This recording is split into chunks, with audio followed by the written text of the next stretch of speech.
Hello, hello. Hello, everybody. How are we tonight?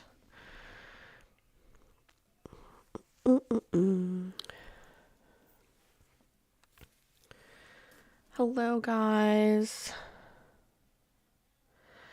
If you are coming on TikTok, we are live on YouTube. The link is in my link tree, or it's criminal_vibes19 on YouTube. Come over there. The setup and the vibes are better. But I will keep TikTok running so you guys can listen on TikTok if you would like. We are going to recap what happened today in the Chad Daybell case. I'm very excited. The trial started today and it was opening statements. So that will be very interesting to talk about because it happened. Oi. I don't know how I feel about the opening statements that happened today. I feel some type of way about them. I do. The opening statements did not go as planned. I don't think, at least on the prosecution's end here. I don't know.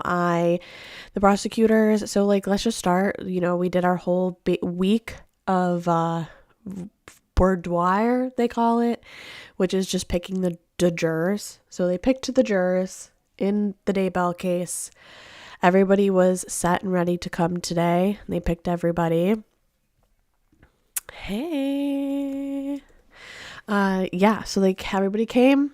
Everybody was bright-eyed, bushy-tailed. And so if you're looking at the Daybell, if you're looking at the case, right, and you're looking at the courtroom, on the left, you see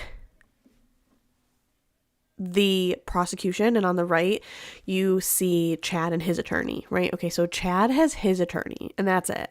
Then you have the four prosecutors, Lindsay Blake, Rob Wood, and the other two escape my mind, but they're there.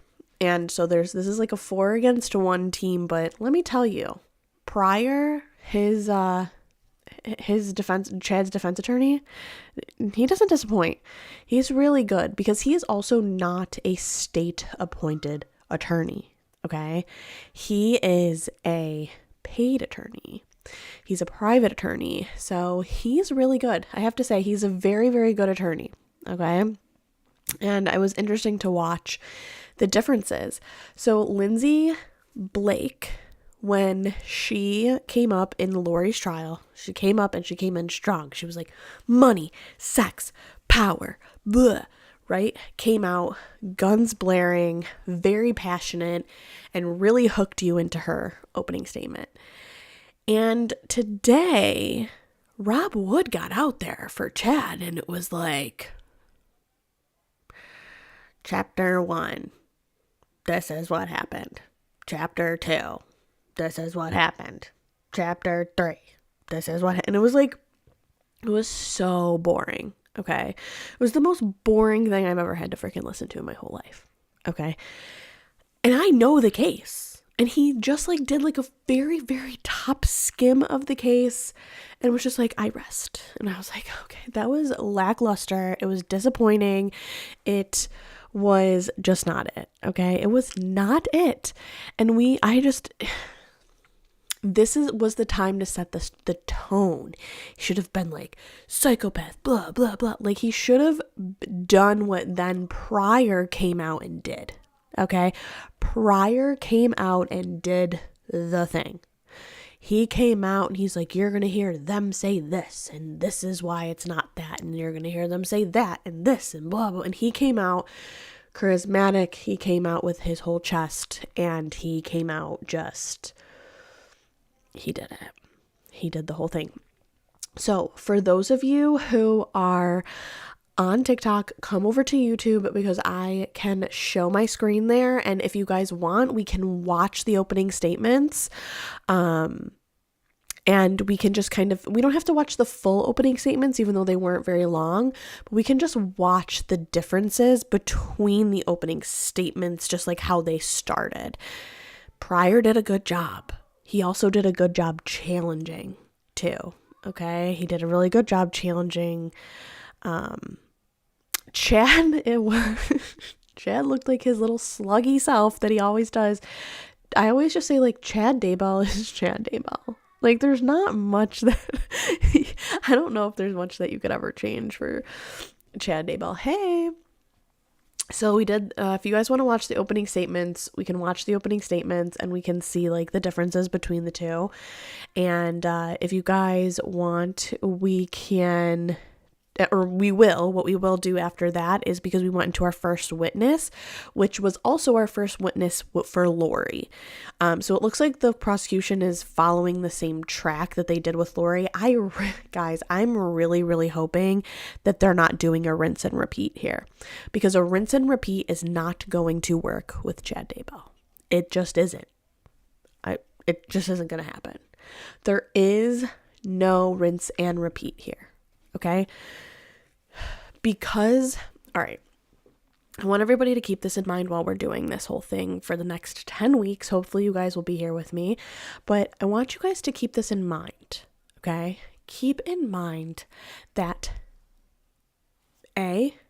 Chad's is a death penalty case where Lori's was not. Oh, it did? Did you see that? Oh my God, did you see that little thumbs up? It did? Anyways,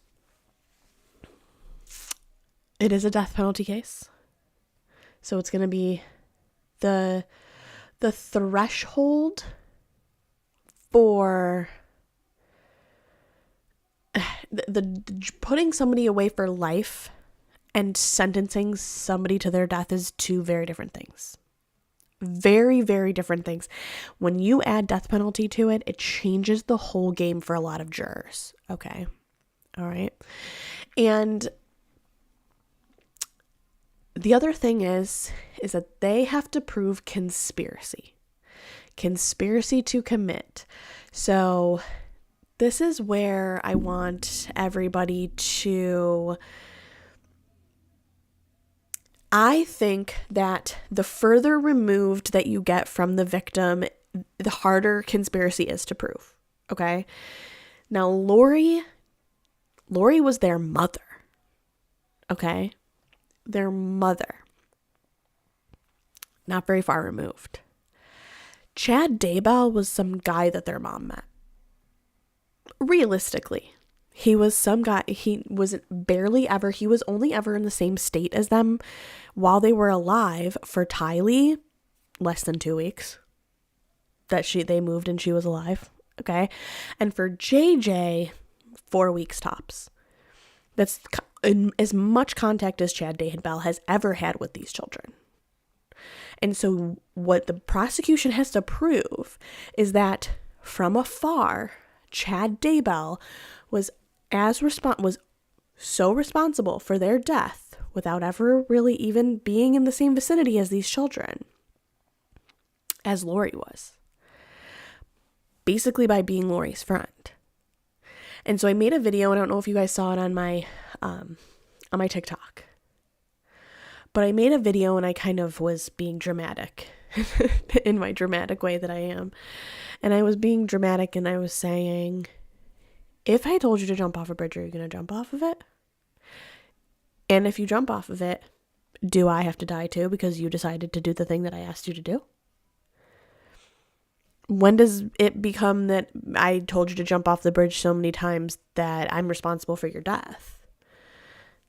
You know what I'm saying? Because that's essentially what this is. They have to essentially prove that Chad Daybell told Lori, or I guess Alex Cox, so much and gave him and coerced him so much that he murdered these children. Because all of the evidence just goes to Lori and Alex. Now, the children were on Chad Daybell's property. But really all that proves is that Chad Daybell knew about it.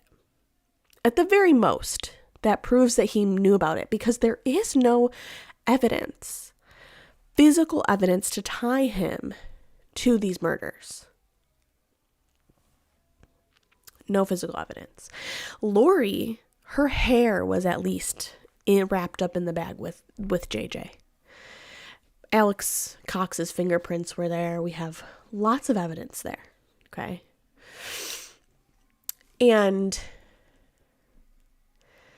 the other thing with Tammy Daybell, okay, we have Tammy Daybell. Her children are planning to testify. And this is interesting because Pryor brought this out in his opening statements about Chad's children. We haven't heard from Chad's children. And like I have been saying to my friends behind the scenes, I have been saying we're going to see witnesses that we haven't seen before, because like why we wouldn't, in Lori's case, in Lori's trial, why would we have seen Chad's kids? Right? We wouldn't, because Lori didn't have anything to do with Chad's kids. Why would we wouldn't have seen any text messages between Chad and Alex, or Chad and Zulema, or Chad and Melanie Gibb, because they had nothing to directly do with Lori. So of course we're not going to see that as evidence in Lori's case, because it's irrelevant. But for Chad's case, it is. So who knows if Chad is over here being like, I don't know, blah, blah, blah. We don't know what he was saying to other people about Lori or Alex or any of this, right? Pryor also brought up that Chad was a fictional novelist.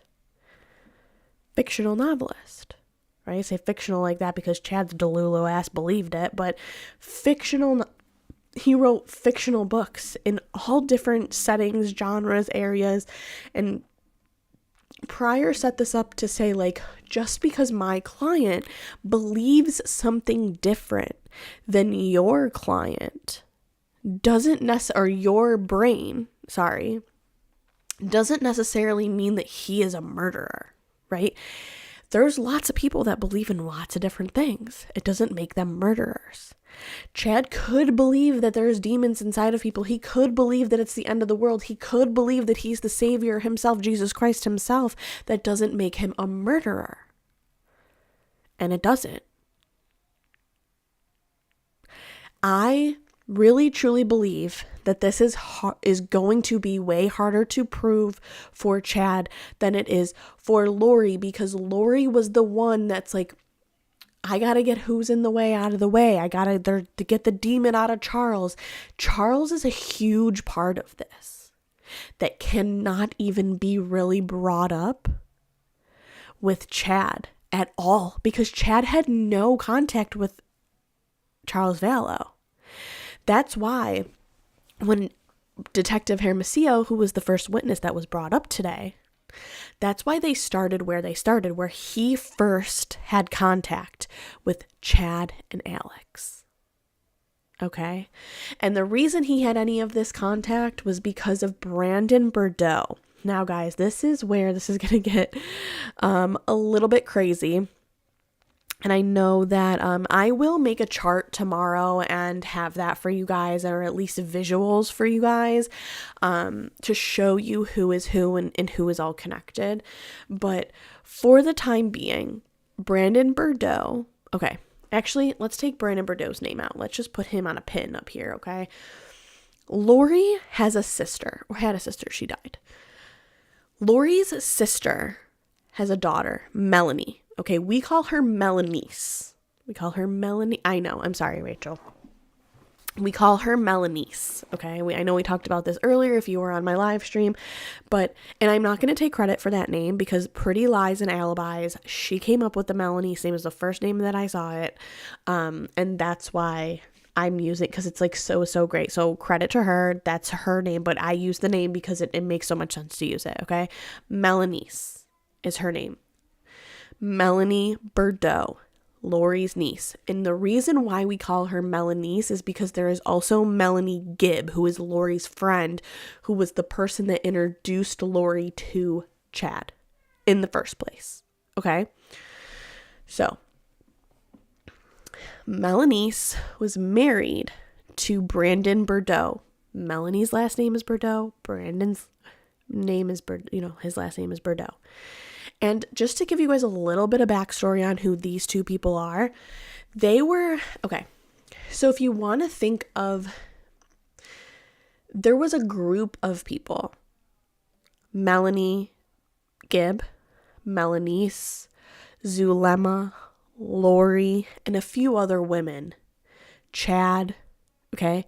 They're all the crazy town people that believed all of the shit that Chad believed, and that they would get together and they would do these like rituals, and they would do their podcasts, and they would do all of this crazy shit. They would do it, and that happened for months and months and months and months and months.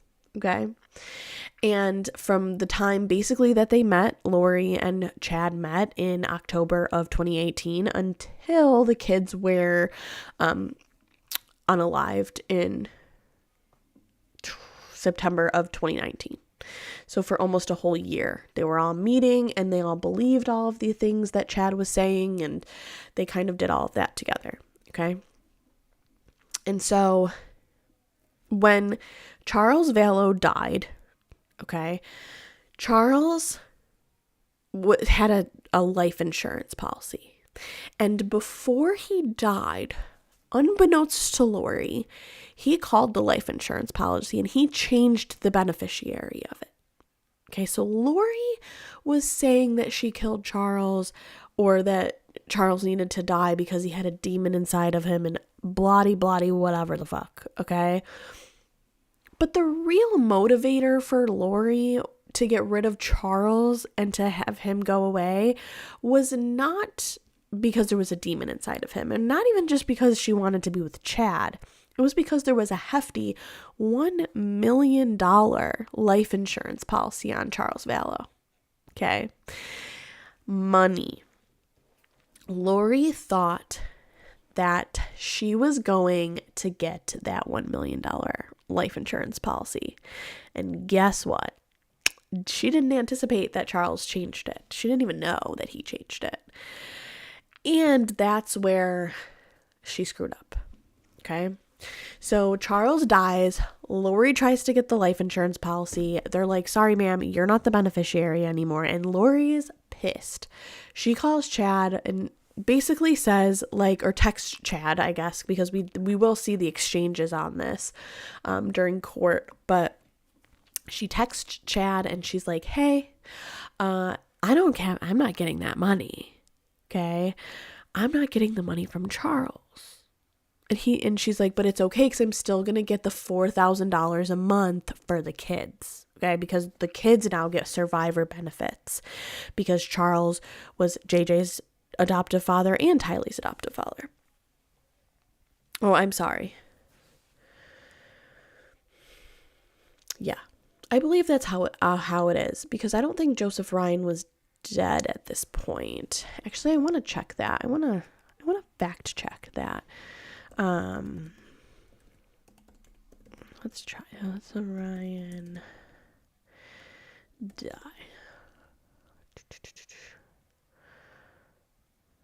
Okay, so that was in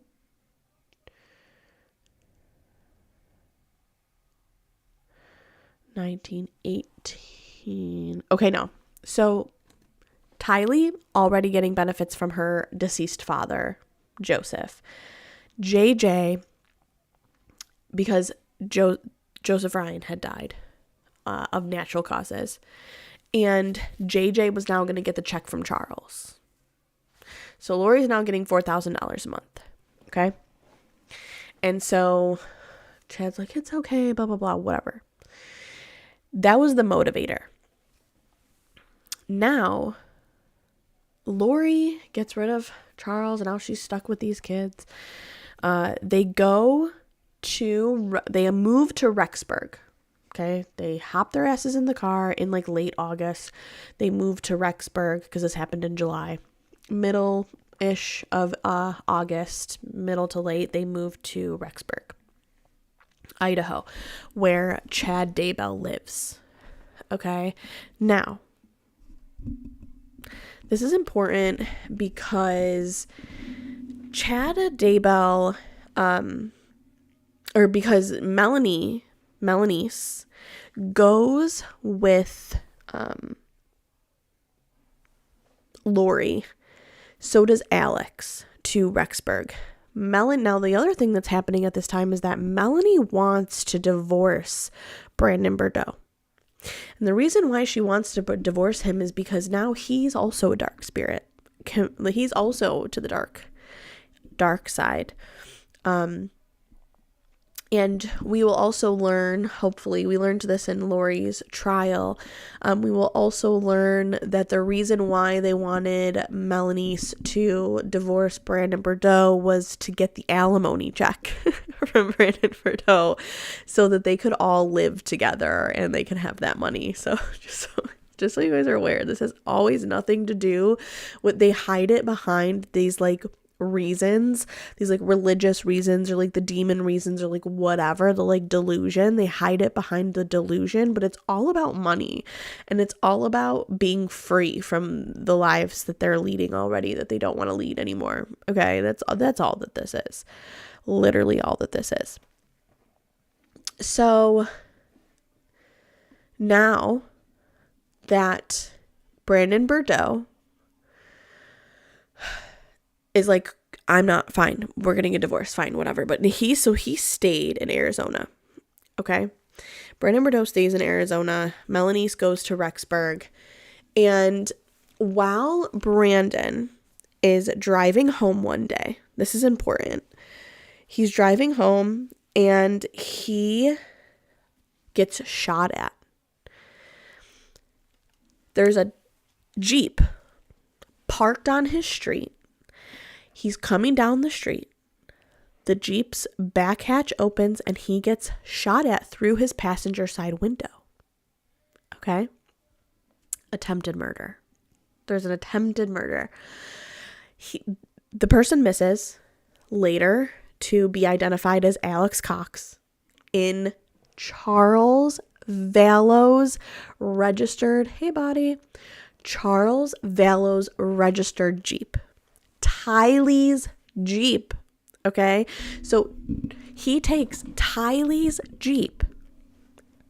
Alex Cox takes Tylee's Jeep, drives from Rexburg, Idaho, to where Brandon Bordeaux is, tries to unalive him. A car that is registered to a dead man. And also, at this time, Tylee is dead too. Okay? It's insane. So, Brandon Bordeaux calls the police, obviously. And Brandon Bordeaux knows what's going on. Okay? He understands what's going on here. Because he's been a part of it with Melanice, his ex-wife. Like, he's been into it. He's been indoctrinated. He knows. He's catching on, right? He knows. He's like, oh shit. They took out Charles. Now they're trying to take me out. Like, because I'm standing in the way. So he calls the police. He tells them all of the stuff, whatever. And the police department, Fremont Police Department, I'm going to read my notes here, gets into contact with the Rexburg Police Department. And that's where, on the Rexburg Police Department, that's where Detective Hermosillo gets involved. At the time that Detective Hermosillo gets involved, he knows nothing about Tylee. He knows nothing about JJ. He knows nothing about what's going on. And this is in November. Okay? Tylee is dead. JJ is dead. No, this is all happened. And so this is where they screwed up. Alex missing that shot and not killing Brandon is the first thing that they messed up. All right? Because now everybody's working together.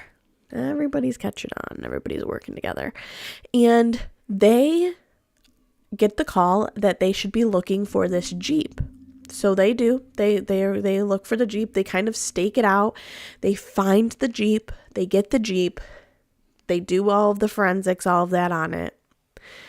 Never saw a child with Lord. Never saw a child around. Nothing. So they on November 1st is when they started to look for this Jeep, and on November 4th is when they got the Jeep, right?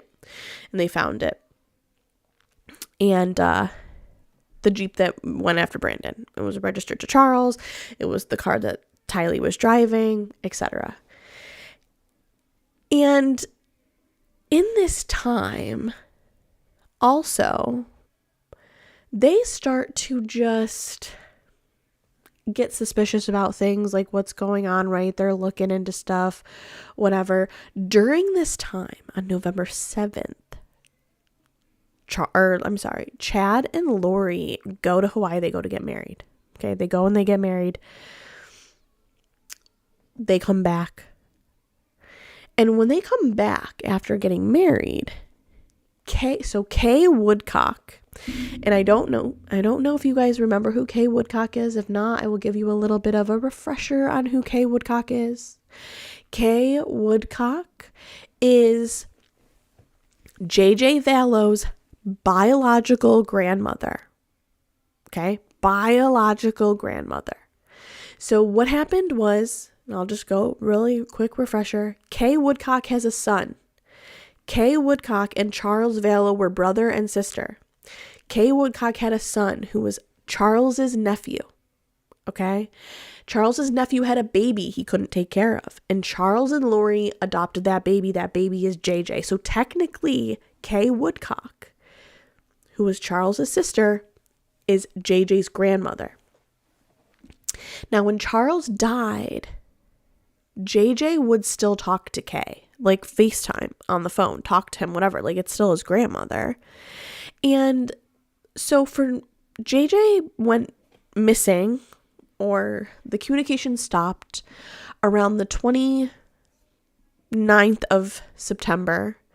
And now by Thanksgiving time in November, suspicions started to rise for Kay Woodcock. I mean, she had been trying to get a hold of Lori to talk to JJ. There was always an excuse, couldn't get him on the phone, couldn't get a hold of anybody, couldn't get a hold of Tylee, would be trying to contact people around and say, like, emailing, whatever, like, hey, what's going on, like, blah, blah, blah, whatever she could get a hold of. Now, Kay Woodcock gets into, and I don't know if they're going to show this or not, but this is just like a bit of information. Kay Woodcock gets into Charles's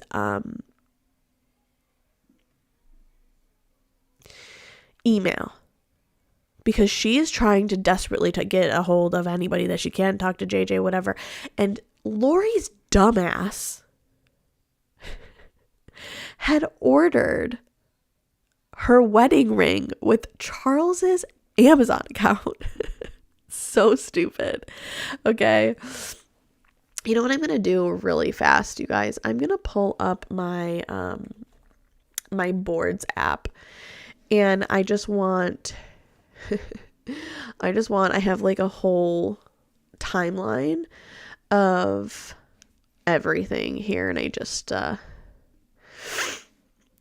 to bring that up. And I just have this whole thing here. And I just want to make sure that I'm telling you guys accurate information. Okay. So, all right, I guess I'll ask you guys how much we want to go through tonight. Do you guys want to know the nitty-gritty details? Because Hermosillo didn't go into the nitty-gritty details, but this is where they started today. So this is where they're going to build off of.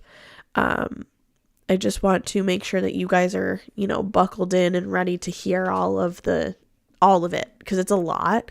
So I just want to make sure that everything is, I want to make sure that you guys have all of the accurate information, but it is a lot of information,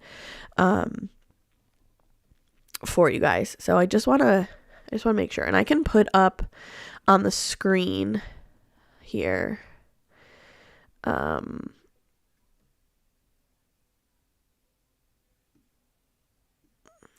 oops, sorry about that. Hold on a second.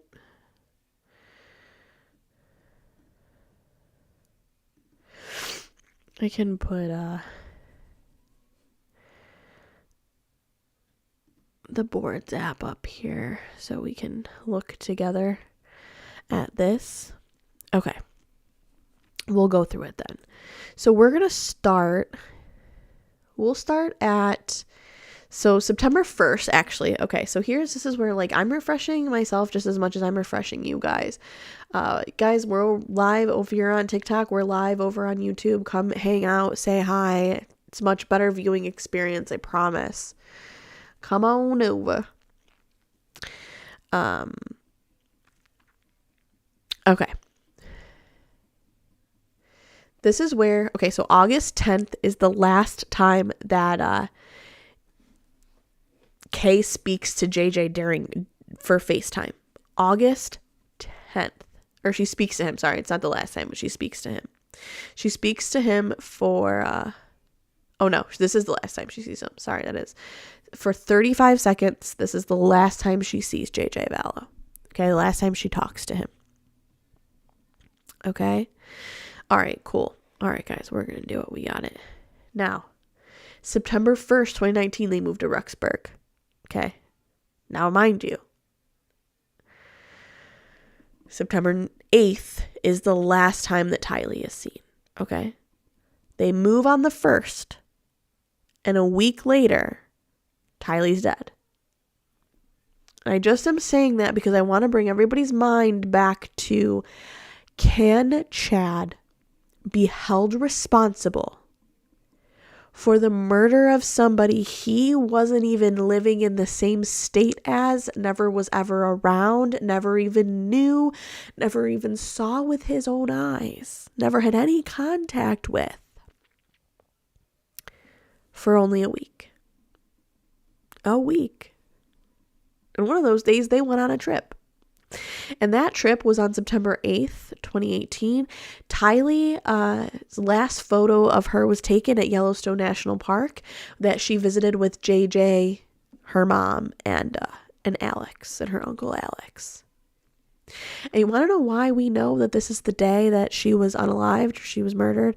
Is because on September 9th, 2019, Alex Cox's cell phone pings on Chad Daybell's property for 2 hours in the backyard.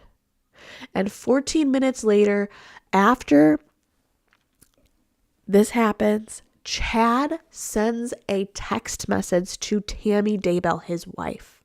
Okay? And this is very important. This is what it says. Okay? While I did so, I spotted a big raccoon along the fence.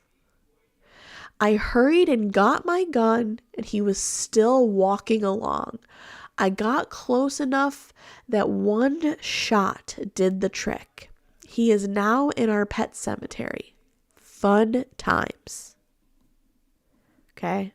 Now, if you're listening in court, what you're hearing them say too is that when this text message is sent, Chad is normally very short with Tammy when he's texting her.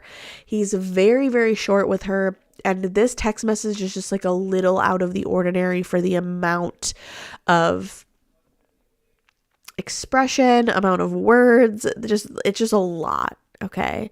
So what he's saying is that there was a raccoon, an animal, a big animal that he had killed and he buried. And then furthermore, in those text messages, he also talks about how he had also burned like some leaves and shit in the yard. Okay. And this is important because of the state that Tylee's body was found in. And we're not going to talk about that tonight. I just don't want to get into that because that's not where we're at in the trial. I just want to kind of stay where we are in the trial and talk about it as we go. I don't want to give you guys too much information because it is so much information. See this number right here, number 28? We're on number 28. In this document, there is, I believe, 120. Number 120. That's how many small little details we have in this case. So I just want to prepare you guys for the amount of information and why I'm doing it the way that I'm doing it. It's for your guys' benefit, I promise. So then that was on the 9th. 10 days later, On September 19th, 2019, Melanie Gibb and her boyfriend come into town and they visit Lori Vallow. They were all sitting down to do a podcast episode because Melanie Gibb, I just want to repeat this just because it'll come up. Melanie Gibb's podcast it's called Time to Warrior Up with her partner, her boyfriend at the time, Jason Mao. They are under the umbrella of the Preparing a People umbrella, I don't know. The way I like to describe it is it's kind of like iHeartRadio, where they have just an umbrella and they have like a lot of podcasts and shows and like shit underneath it, right? It's not quite the one-to-one comparison, but it is a comparison that I can make with that one. But I just wanted to let you guys know that this like podcasting is like a big deal. It's like that's why they traveled there to do it and to see their friends. So while they were all sitting down to do this podcast at night, Alex Cox walks into the house with a seemingly sleeping JJ Vallow in his arms and brings him upstairs. Lori tells Melanie and Jason Mao, the boyfriend, that JJ is acting like a zombie. She starts to tell them about how he's like, and just kind of like sets up like, hey, JJ's acting like a zombie now. Okay, of course, now JJ's a fucking zombie. Okay. Melanie Gibb also did not see Tylee during this trip, which was fine because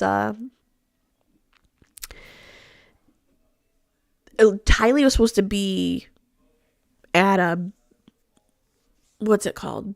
I forget the university's name. It's the Mormon university that's out there. She's supposed to be going to college out there. And so it wasn't like unusual that Tylee didn't come home or like come to see. She was supposed to be at college. Like, you know. Now, September 23rd, they get there on the 19th. They see JJ. That's the last time that they see JJ. I'm sorry, I have this timeline must be off here because it's not the next morning. Okay, so the 19th is wrong. It's not the 19th. It's the 22nd. That is my bad. I have that wrong in my notes. I will change that.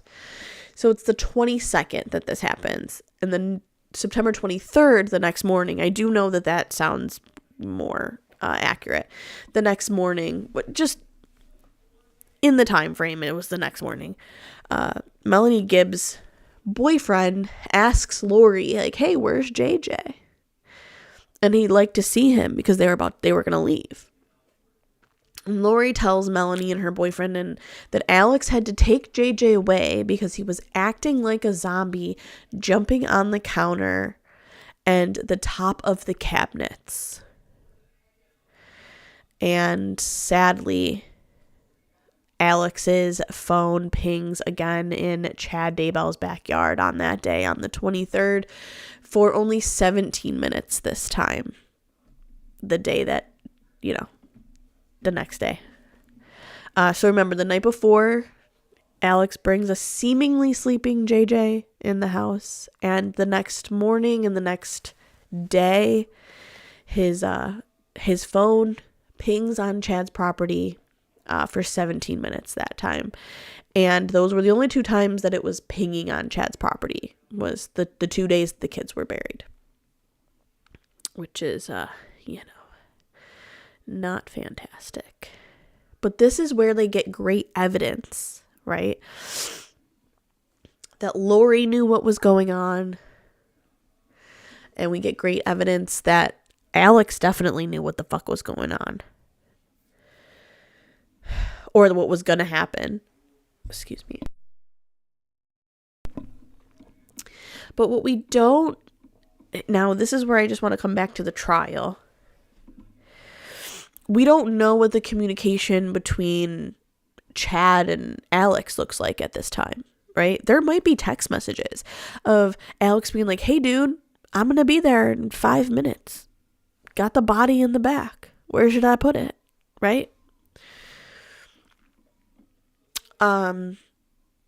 We don't know what that looks like. We also don't know where Chad Daybell actually was. The argument could be made that Chad Daybell was going along with this because he was afraid. He knew Alex killed Charles. He knew that Alex tried to kill Brandon. He knew that Alex had killed Tylee. By the time you get to Tylee, he knew that he assaulted Joseph Ryan, Lori's ex-husband, with a taser.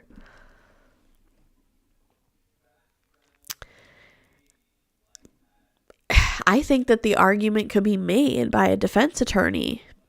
Chad Daybell was scared of Alex Cox. So when Alex Cox shows up at Chad Daybell's home, what was he going to say? Chad didn't want to be next. Of course he went along with him. He's not trying to get murdered.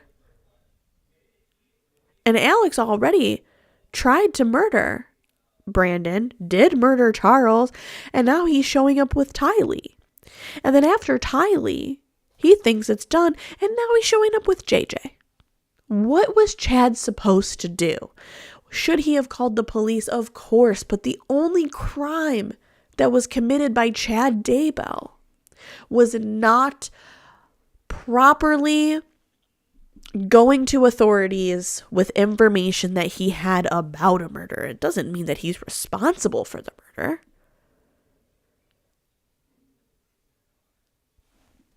And you're going to put him to death? You're going to put him to death for this? Because he was afraid of a man who had already done these horrible, awful things. Not to mention, we didn't mention this,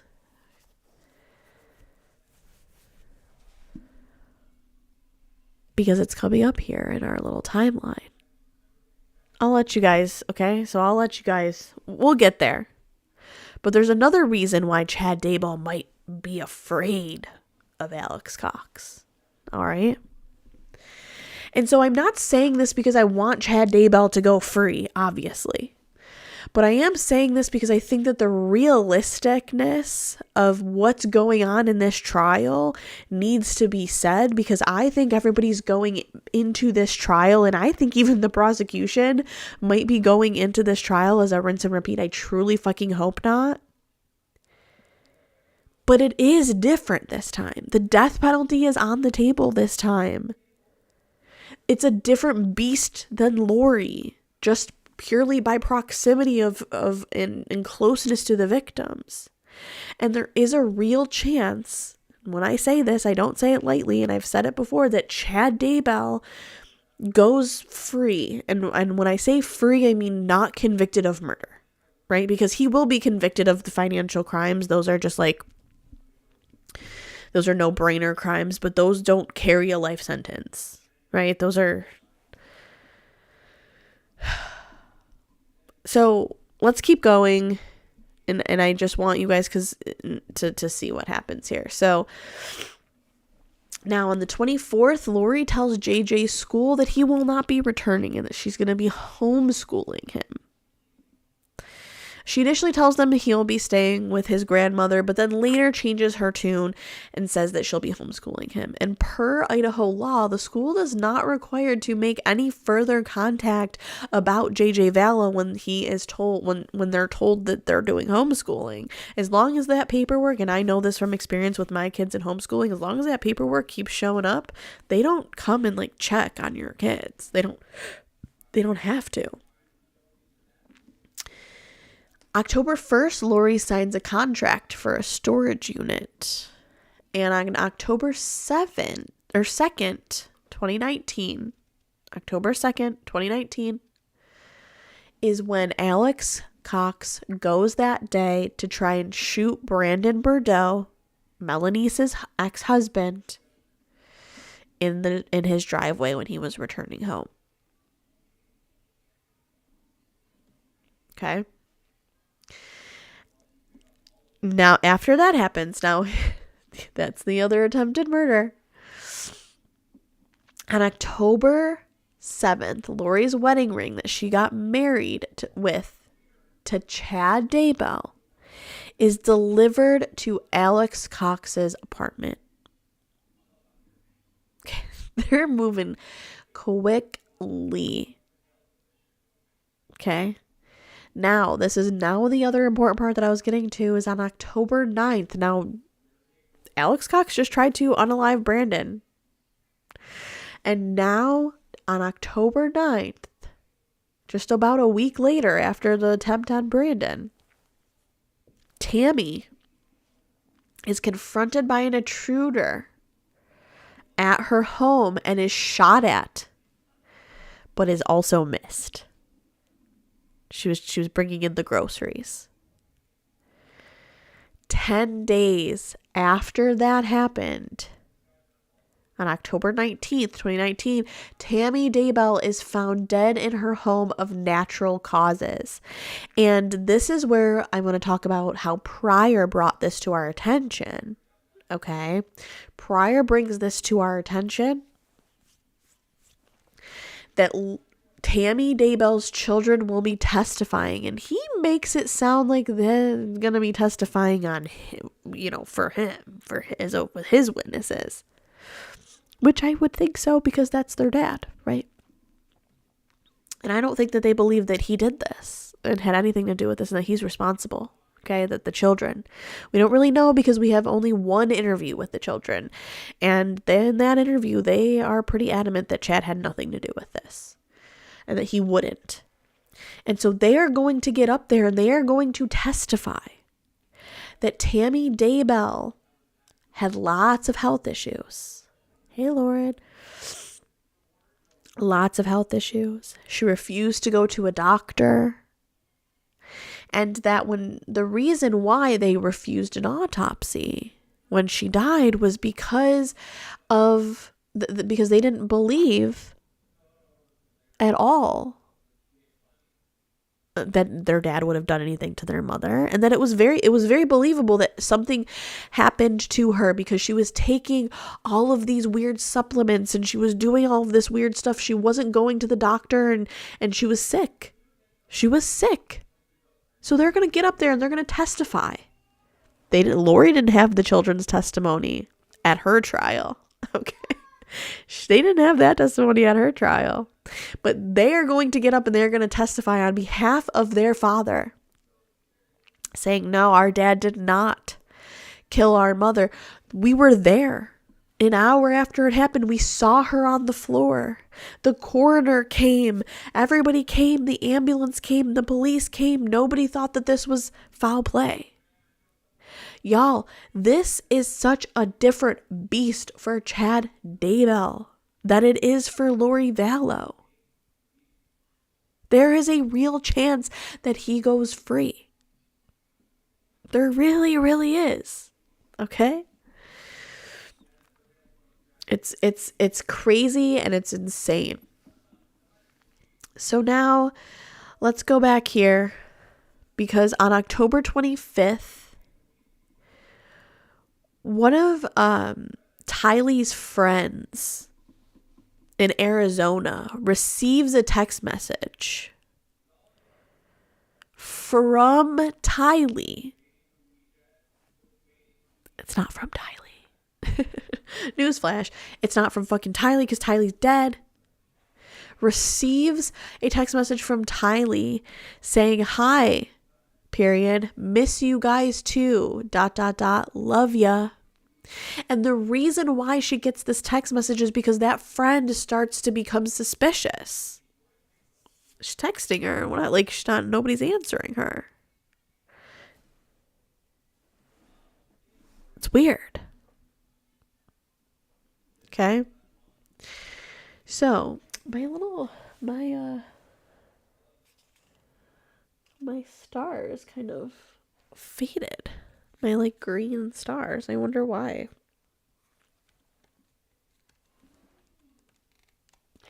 I got this new like projector. They're there. I can't really see them that much anymore. Anyways. Squirrel. So then, in late October, Chad receives $430,000 from the life insurance of Tammy Daybell. This is a financial crime.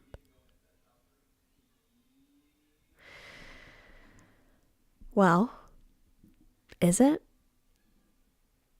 It's a financial crime if Tammy Daybell's death was a murder. But if there's no murder, there's no financial crime, right? I think that this, I don't know 100%, but I think that this, because of Lori's trial and her being found guilty, this is, I don't know. I'm not going to even, I don't know, guys. I'm not a fucking lawyer. I don't know. I have no idea how this is going to work with the financial crimes, but you know what I'm getting at. I don't know. I don't know how it works. I don't know if it's like separate, like what happened in Lori's case doesn't fucking matter. I don't know. Okay. Anyways, November 2019. This is important. Okay. And I hope that they bring some of these witnesses into Chad's case too. But I don't know. In November 2019, Lori starts to tell new people that she meets that Tylee died in 2017 and that she has no other children. So essentially, she erases JJ out of her life ever existing and then says that Tylee died 2 years before she actually had. The fuck? What? Weird. Okay? It's weird. So now, November 5th, about 2 weeks after Tammy Daybell's death, Lori and Chad go to get married in Hawaii. Okay, they get married on the beach in Hawaii. They come back mid-November to Rexburg, and on October 26th, this is where you get, or I'm sorry, not October 26th, November 26th. So you have to remember, November 1st is when they got the call about the Jeep, right? That's where Detective Hermosillo is testifying that they got the call about the Jeep. They go to find the Jeep, X, Y, and Z. And at the 4th, they get the Jeep, and the 5th, Lori and Chad take off to go to Hawaii. But Lori and Chad have, at this time, it had nothing to do with them. They weren't on the police's radar. Alex Cox was. I mean, they were. The way that Detective Hermosillo sees it is like he didn't really know anything about the children. He was just like kind of looking at Alex Cox. He knew that there was some weirdness happening. They did know that Lori and Chad went to go get married, and this is important. I just, for the testimony of Detective Hermosillo, this is important. He did know that Lori and Chad went to Hawaii to go get married. Okay, this is just funny. Okay. So on the 26th, the police go to do a welfare check on JJ Vallow because Kay Woodcock calls. She's like, I haven't seen or heard from my fucking grandson. I can't get a hold of his mom. Like, now I'm seeing pictures of her getting married in Hawaii. I don't see him anywhere. Like, where the is he? Okay. And,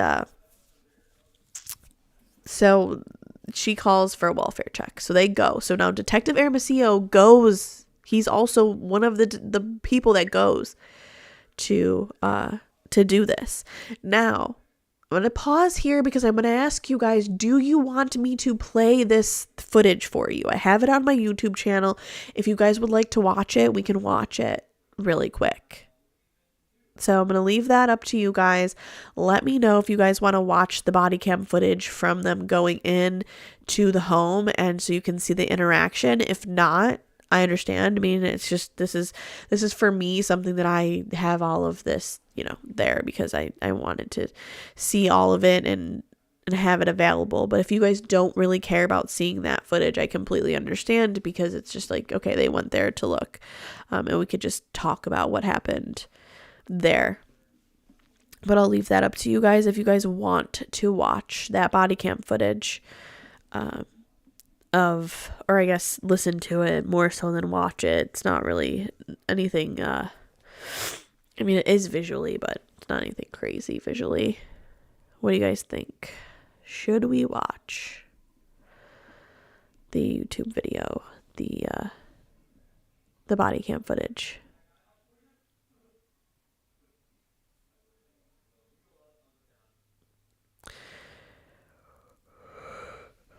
I'll actually have to pull it up on my,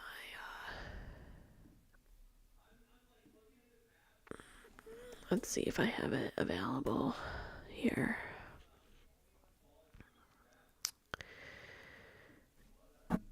If anybody was wondering if Lori was going to throw Chad under the bus, 1,005%.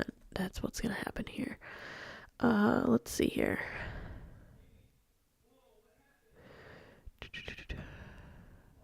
Oh yeah, here's the welfare check. I have that here, right here. If you guys, Rachel says yes. What do you guys think? What does everybody else think? Shimon, come on over to YouTube. Everybody from TikTok, we love you so much, but come over to YouTube so you guys can see what I see. I got beautiful lights going. I got a nice screen lit up. We're doing great over here. Come on over. The link is in my shit on my profile. Just click it. Come on over to YouTube. We're swimming over here. Yes, Lauren says yes. Okay. Let's watch it. It's not too long. It's a good thing. It's 12 minutes. It's not bad. All right, so you guys won't have to see my ugly mug for a few minutes here, but let's pause that. Oh shit, that's gonna be loud as a bitch. All right, let's close that out. I'm gonna mute myself. I'm gonna unhide that so you guys can see the screen here. And I'll mute myself and we'll listen to this. All right, here we go.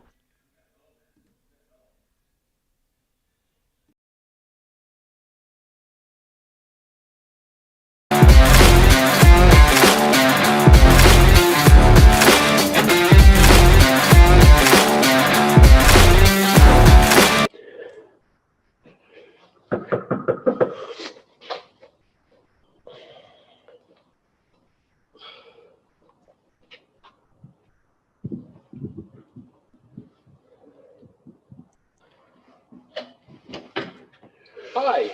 You Lori? Lori, I'm Lieutenant Ball, Police Department. How are you? You got a minute? You alone, or that help? Or? My brother's here. Okay. This is Detective Stubbs. Hello. So, we're here. Yeah, this is a big mess. I just talked to the guy on the phone. And what did he ask you? He was just saying that he wanted to do a well check on JJ. So, JJ would be where? He's in Arizona. Who's he with in Arizona? He's with one of my friends in Arizona. Oh. Hi. Oh, Hey. you got a notepad? No? Want me to get one? No. Come here. You mind if he comes in? No, come on. So, Thank you. Okay, I just want to note really quick that he says we're just coming to do a welfare check on JJ. And when they say that, she says, oh, he's with my friend in Arizona. Okay, so she's referring to Melanie Gibb. okay? And when Lori says this to them, this is where everything derails for them. When Lori says this to the police officers, Lori, she's lying, and Melanie Gibb has no fucking idea that Lori is telling the police officers this, okay?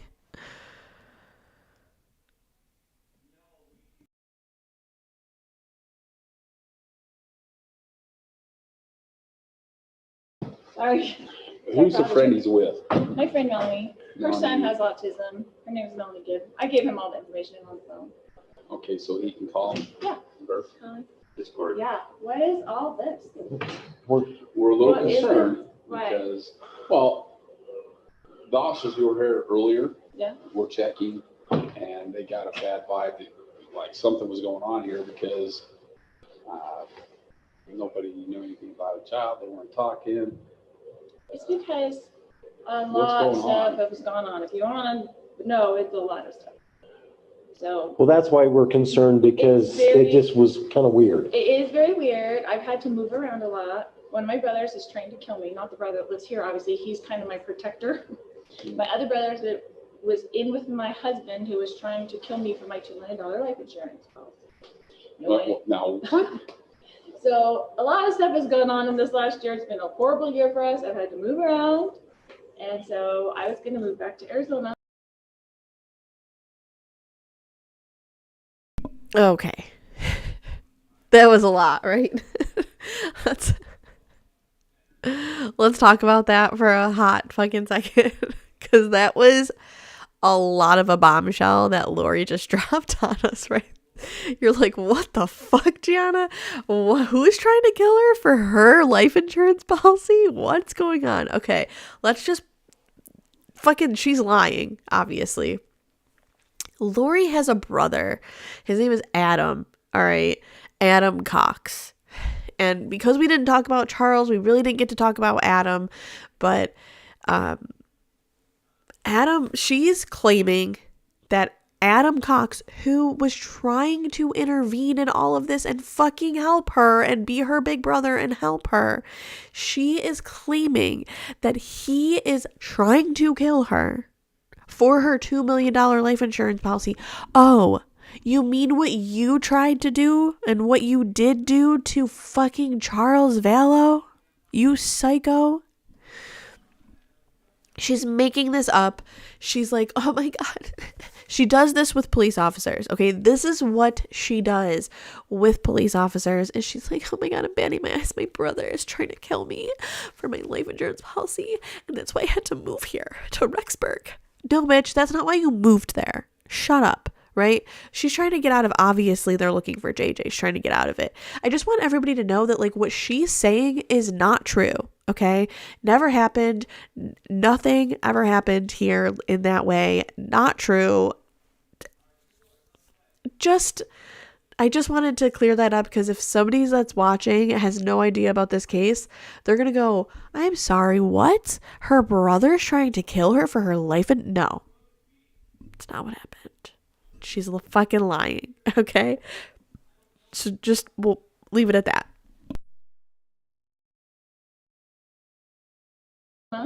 Put my son back in the school there because I tried to put him in school here, public school at Kennedy. okay.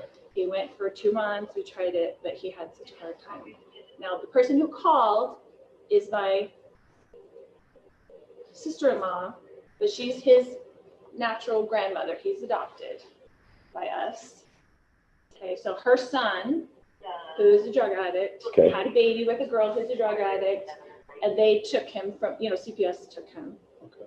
gave him to the grandmother. She came and got him, and then she wanted us to adopt him, which we did. And we loved By him and taking us, care. who we talking My about? husband and I, who died earlier this year. Okay. He passed away. Since he Sorry to passed hear that. away, she's been trying to fight me for him and being really horrible to me and that kind of stuff. She's kind of the paternal friend. Okay, thank Does you. that make sense? That's I'm what I sorry. needed. The paternal grandmother. He has autism and ADHD. He doesn't really talk to people. Like he's very special needs. So I had him in a special needs school there. She was trying to, so what happened was my husband, who we were married for 15 years, and had raised all these 5 kids together, switched his life insurance policy to her, right? To his sister, okay. who got $1 million when he died, and we got nothing. For me to raise JJ, and all the kids got nothing, and everybody got nothing. She got $1 million.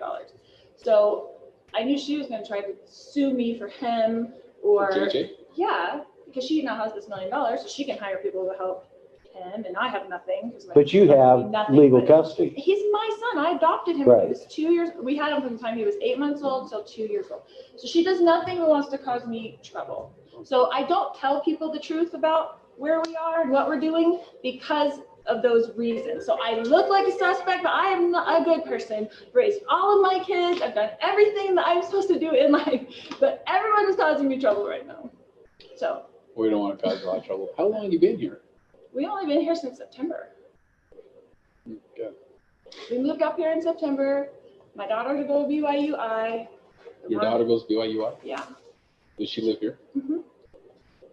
So it's been a nightmare, but I'm going to go back to Arizona so I can put him back in the special needs school. He couldn't do the school here. It was too hard for him. He would scream and cry, I'd take him to school. The principal would have to come out, try to drag him out of the car. Like, it just was too hard. But I just don't tell people where I am. I don't tell her where I am ever. Okay. And she doesn't have any legal rights to anything. Like, she's been horrible to me since my husband died. My understanding, she never called to try to get the child, hey, I'm interested in the child back, but that. I know, but she sends me these emails with like the dates and like she's putting up court stuff, like she's documenting. I haven't heard from him in all this time, and so I've told her that he's fine. But See, and we hadn't heard any of that as far as. I'm just saying she's doing this as part of that. Yeah. Is my understanding. And our only concern in this whole thing is the child. I got it. And so that's where we're at on the, and then So we were just a little weirded out when, Yes, Rachel. And I understand now that we've heard your side of the story. It's awful. I feel like I'm being tracked all the time. I'm like, why are police coming to my? So that is true. Rachel just put that in the chat, that the part of the adoption commitment is that Kay Woodcock gets to have contact with JJ for his life. Like they can't be shut out. Okay. And that's why Kay has the right to call for this welfare check. And that's why, because she can prove that legally she has rights to JJ in that way. So thank you for that, Rachel. Sure, what did I do? They said they were out visiting with 2 guys, and I'm assuming one's your brother. Who was this? Yeah. Who was the other one? The other guy they were visiting with. There were 2. Visiting? Well, we had 2 detectives over here trying to. Looking for you a little while ago. Oh, because I was at the store. And they ran into probably one of your brothers. My brother and his friend, probably. Oh, who's They've been that? moving. Chad. Chad from around here? Mm-hmm. What's his last name? Yeah, okay. All right. Notice how Lori characterizes Chad as Alex's friend, right? Now, what Lori doesn't fathom, for some fucking odd reason, is that the police know that Chad Daybell and Lori Vallow are fucking married. Detective Hermosillo testifies to that in court today. He's like, yeah, we ran into Chad Daybell and Alex Cox, and we asked them about Lori. We asked Chad about Lori, and Chad said he didn't really know Lori, that he didn't even have her phone number. But we knew that Chad and Lori had been married. They knew, the police already knew this. So Lori is lying to them, and they know that she's lying to them while she's doing it, right? They don't have to figure it out later. They already know that. She's a dumbass. It's just a mess that is constantly causing me trouble. Chad the Daybell? Mm-hmm. He's an author. Doesn't he live like out in the? Isn't that the Daybell that? Didn't his wife pass away recently? Is that him? I don't know, I bet it is. Daybell. Yeah. but it sounds familiar as an author. I think I know one of his. He's got a couple of daughters. Is that He has lots of kids. okay. I'll bet it's safe. All right. Well, do you need anything else?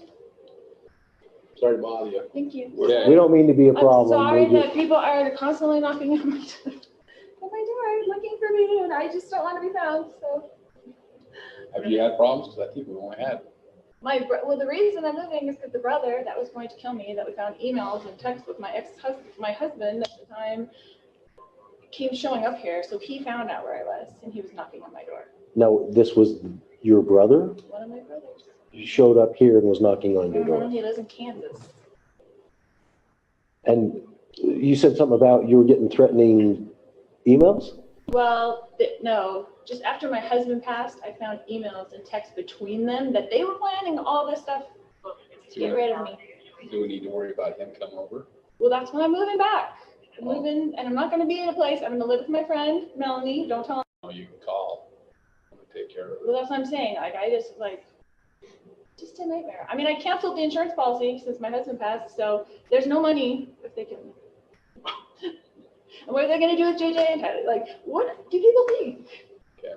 So, Well, if you have a problem, show back up, feel free to call us. We'll come and run him off or something. Okay? I All right. appreciate it.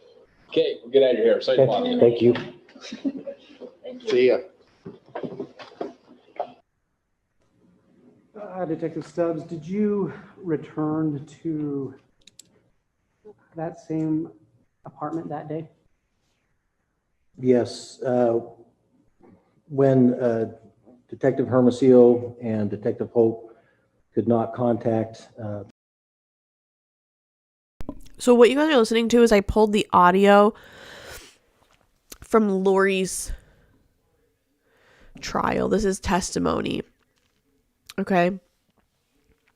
So that's what you're listening to right now. Is you're listening to a prosecutor ask one of the police officers that went on this that went to Lori's house about it. So I just wanted you guys to know what you're listening to now. It keeps going.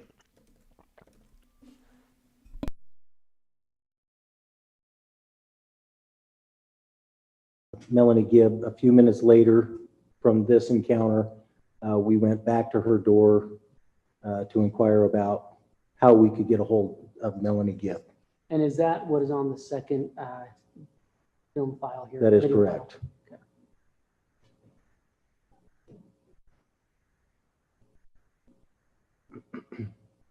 So they want us to ask Lori if she would.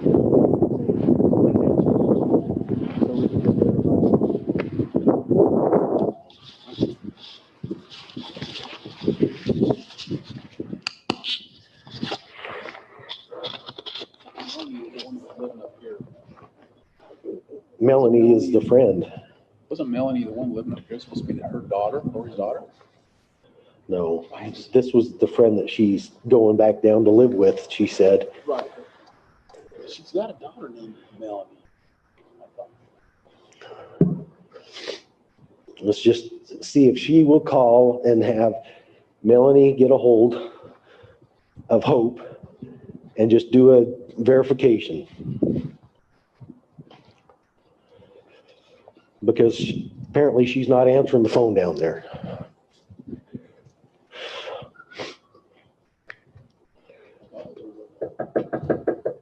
Lori? Hi, Lori. Sorry to bother you again. We're having Melanie- getting a hold of your friend down there, Mel- Melanie. Well, they were going to Frozen 2 today, so they may be at the movies. Could you get a hold of her at some point and say, can you please call back the officer that's been trying to call you? Okay, sure. Because, Yeah, because I think they are at the movies right now. okay, that he's been trying to call her, our other officer. She's not answering. Okay. But if they're at the movie, that's, Probably at Frozen 2 right now. yeah. Because that's the one thing he wanted to do. I'm frozen too. Yeah, Frozen 2 is so Yeah. cold here. So- I don't know if I can handle a whole winter here. That's probably why. Yeah, so if she'll just return his call, that'd be great. Okay. Okay, thanks.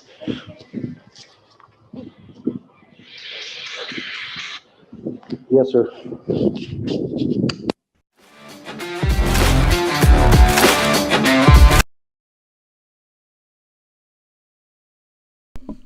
Okay. So that's that.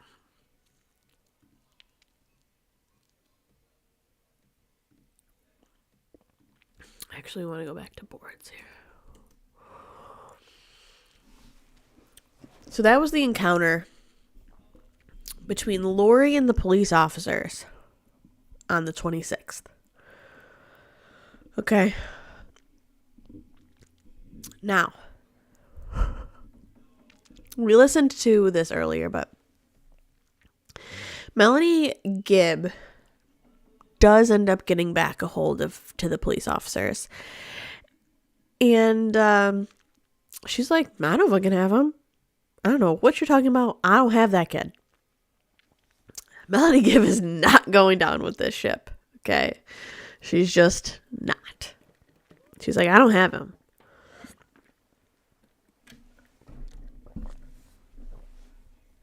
Now, because of that information that Melanie Gibb gives, saying, I don't have him. Earlier that day, Alex Cox claims that JJ to the police, to Detective Hermosillo, claims that JJ was with Kay Woodcock, and Detective Hermosillo tells Alex, well, that's highly fucking unlikely, because guess what? She's the one that called this in. You're crazy. Okay? So now the police are like, no. So they, with all of this, two things happen. Okay? Melanie Gibb calls Chad and Lori and records the phone call that she has with Chad and Lori.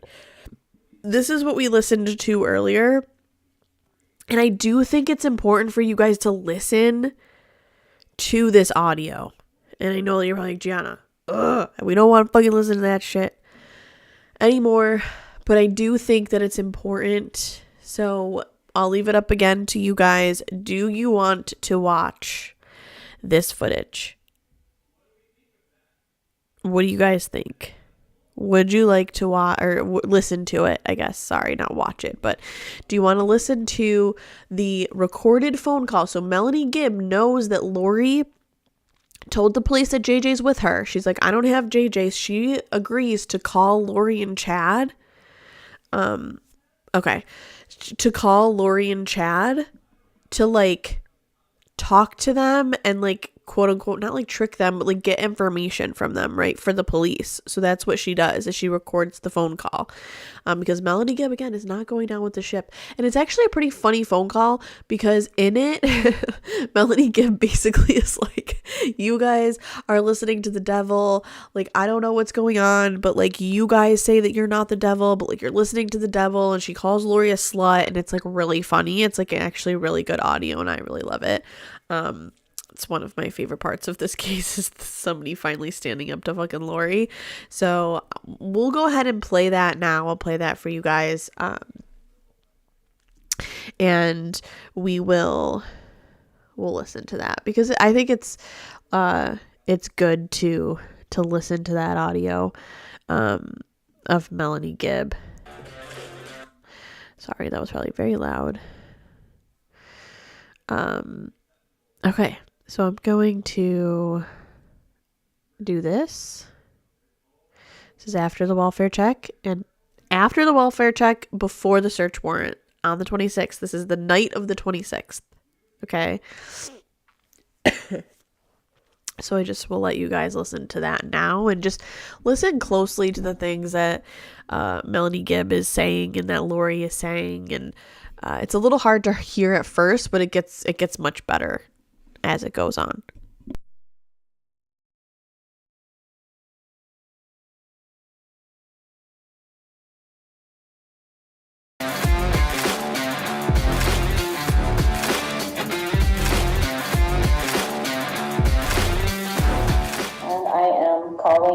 Chad Daybell's phone number, and hopefully I will be talking to both of them, Chad and Lori.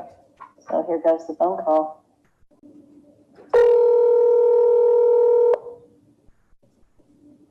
Hello, sweet Melanie. Hi, Chad. Hey, Lori.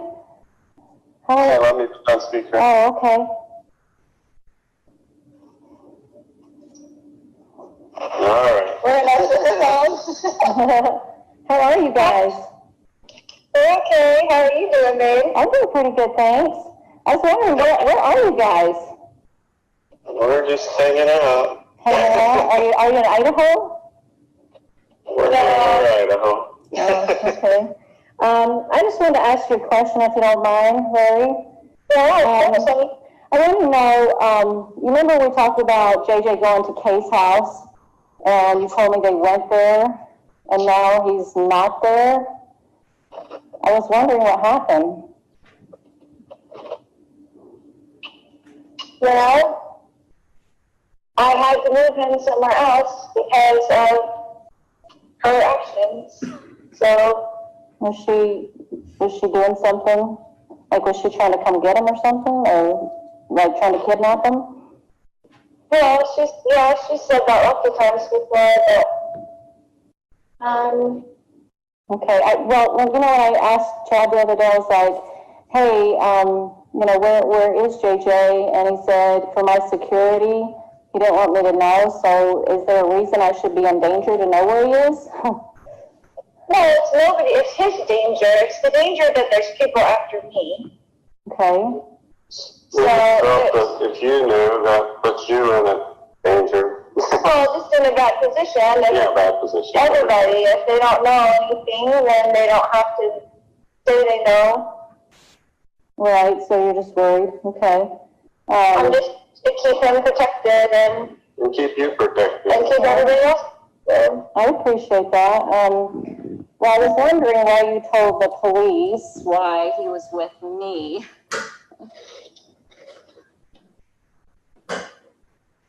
I just needed to have somebody so I wouldn't have to tell them where he really was because they were going to tell Kay where he is. Oh, yeah, so do you think it's like your family, or, you know, like your family, your dad, or, you know, those Well, my people? family, well, not my whole family, but as you know, most of my family is working against me and Yeah, with her, basically.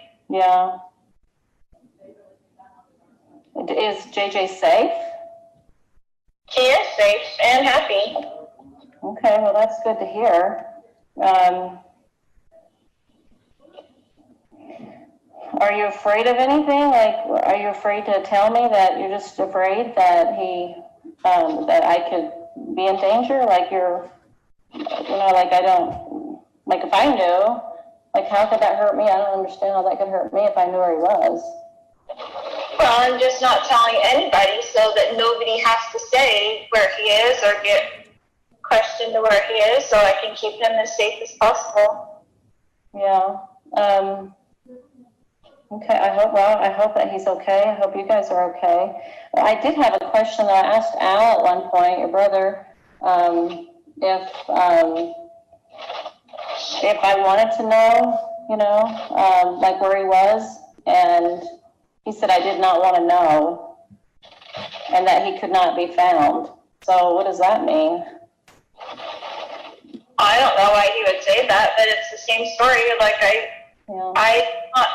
don't even want Al to know. I don't want anybody to know so that nobody has to be worried about it. I mean, nobody has to be questioned about it, so he can be safe. Yeah, so how long are you gonna be away for? Like, are you ever gonna be able to come out and come back to society again, or are you gonna keep, you know, like, come back? I mean, like, what does that look like? I will do whatever the Lord needs me to do every day, so we'll see. I just wondered if I was ever gonna see you again. Absolutely, you will. Okay, so maybe when they're done chasing you, you'll be able to come out of, JJ will come out again, or?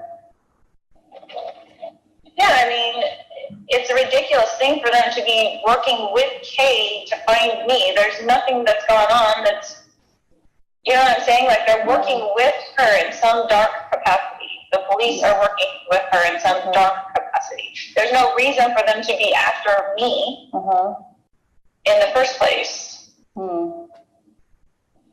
Yeah, has she threatened you at all? Yes, lots of times. Oh boy, like what did she say? Well, it's in emails and everything. So, so like she said she was going to come take him, or she was. There's a lot of things. Yeah. Nellie. I know, it sounds like it. I'm just worried for you guys because, you know, he's missing, and, you know. I know exactly where he is. He's perfectly fine and happy. Okay, well, I hope so. I had a scripture I wanted to share with you, if you don't mind. I love it. I was thinking about some of the things you guys have gone through, and I saw this scripture today, and I want you to Let me ask you a question. About scripture. Okay. So, did Alma turn himself into King Noah, or what was he required to do? Well, King Noah was incredibly wicked. Yes. So he fled his evil ways, which is adultery and living riotously and breaking all the commandments. Right. So what was he required to do, Alma? He had to go and flee so that he would be safe, and then help other people realize how, you know, jacked up the system was and the government was. What about Moroni? What was he required to do at the end? To carry on those plates and bury them. That was his responsibility. What did he have to do to do that? Did he hide? He had to hide. He had to hide because they were so. Everybody was killing everybody in the society. Everybody was dying. They were killing all the Nephites. And the scriptures had to hide in the cavity of a rock by day and go out by night. The prophets did. They did. Yeah. Okay, so thank you for sharing that with me. Okay, this scripture is just something that may be thoughtful for you. For behold, this is Doctrine and Covenants, section 3, verse 7 and 8. It says, for behold, you should not have feared man more than God. Although men set not the counsels of God and despise his words, yet you should have been faithful, and he would have extended his arm and supported you against all the fiery darts of the adversary. He would have been with you in every trouble. So when we work with the Lord and are obedient, He's going to protect us from adversarial darts and all kinds of negativity. But when we open the door to Satan, he comes in and then he attacks. And then he takes away to make it look like somebody else took it away. But that's not how God works. He doesn't work in darkness. I agree with you 100%. And that's what the Lord is doing for me. Exactly what he's doing for me. It just sounds weird. Open the door for darkness now. Darkness is knocking on the door all the time because that's the way dark works with the light. And I promise you that I have done nothing wrong in this case, but sometimes you have to hide in the cavity of a rock for your own life safety. And that's what the Lord requires of you sometimes. And that's how it is. And I'm sorry that's how it is, because there is a lot of darkness on the earth. I know. It's been after me for zero reason besides the darkness of Kay, which you already know she's dark. I haven't met her enough to know if she is dark or not. I've just met her slightly, and she seemed like a normal kind of person, but then I haven't engaged with her that much, so I don't know that personally. So you don't know about her changing the thing for herself to be the beneficiary of the policy and all that stuff. None of that's dark, right? Well, I haven't seen those documents, so I have no way of knowing. You've seen them on my computer. No, I have not. I haven't even looked in on your computer before. You haven't showed me anything. I don't know why you're being controversial to me, or if you're recording this conversation for the police or whatever. I don't know what your intention is on this phone call. Well, but I love with all my heart, and I have forever, and I will always love you. I appreciate those words, but if you really love me, you wouldn't have told the police that I had Jeju with me. That's not what a friend does. I mean, that just makes me look weird, and it's not safe for me. That doesn't look good. I mean, you had to think of my welfare if you love me. I do, and I did exactly what I felt the Lord was instructing me to do. And I appreciate you, and I love you. And I've never do anything to harm you. And you can have all of this confirmed to you by the Lord. I have.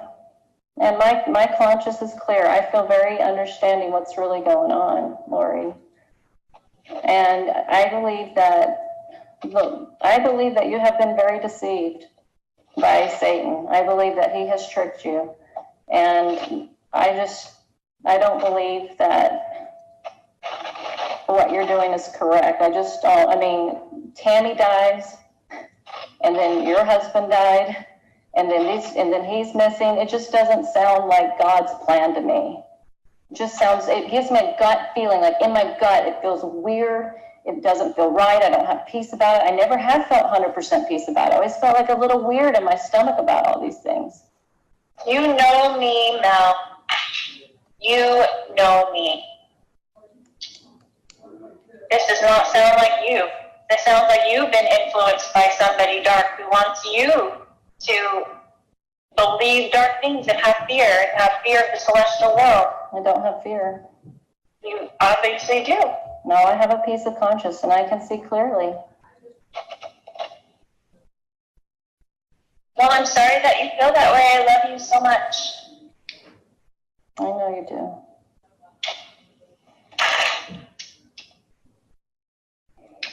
I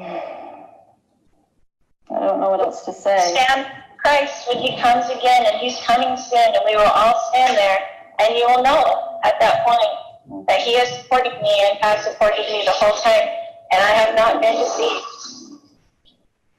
I just want to testify that I know Tammy and the conspiracy theories. My sister-in-law's right behind it all, and I hope that you're not being influenced by that dark team. I don't know who she is. I'm sorry, you said your sister-in-law? I don't even know her. Oh, I know, but she's coming up with the same type of theories. And it's just not true. My own children were there. They testified that Tammy had been getting weaker and sick, and I begged her to go to the doctor. Her heart was failing her. She was physically falling apart, and she hates doctors, and she just passed away. That's how it happened. My son Garth was right there with me the whole time. My kids were at the house within 20 minutes of her passing. There were 2 coroners. They checked her out right there on the bed. All these conspiracy theories just make me sick to my stomach.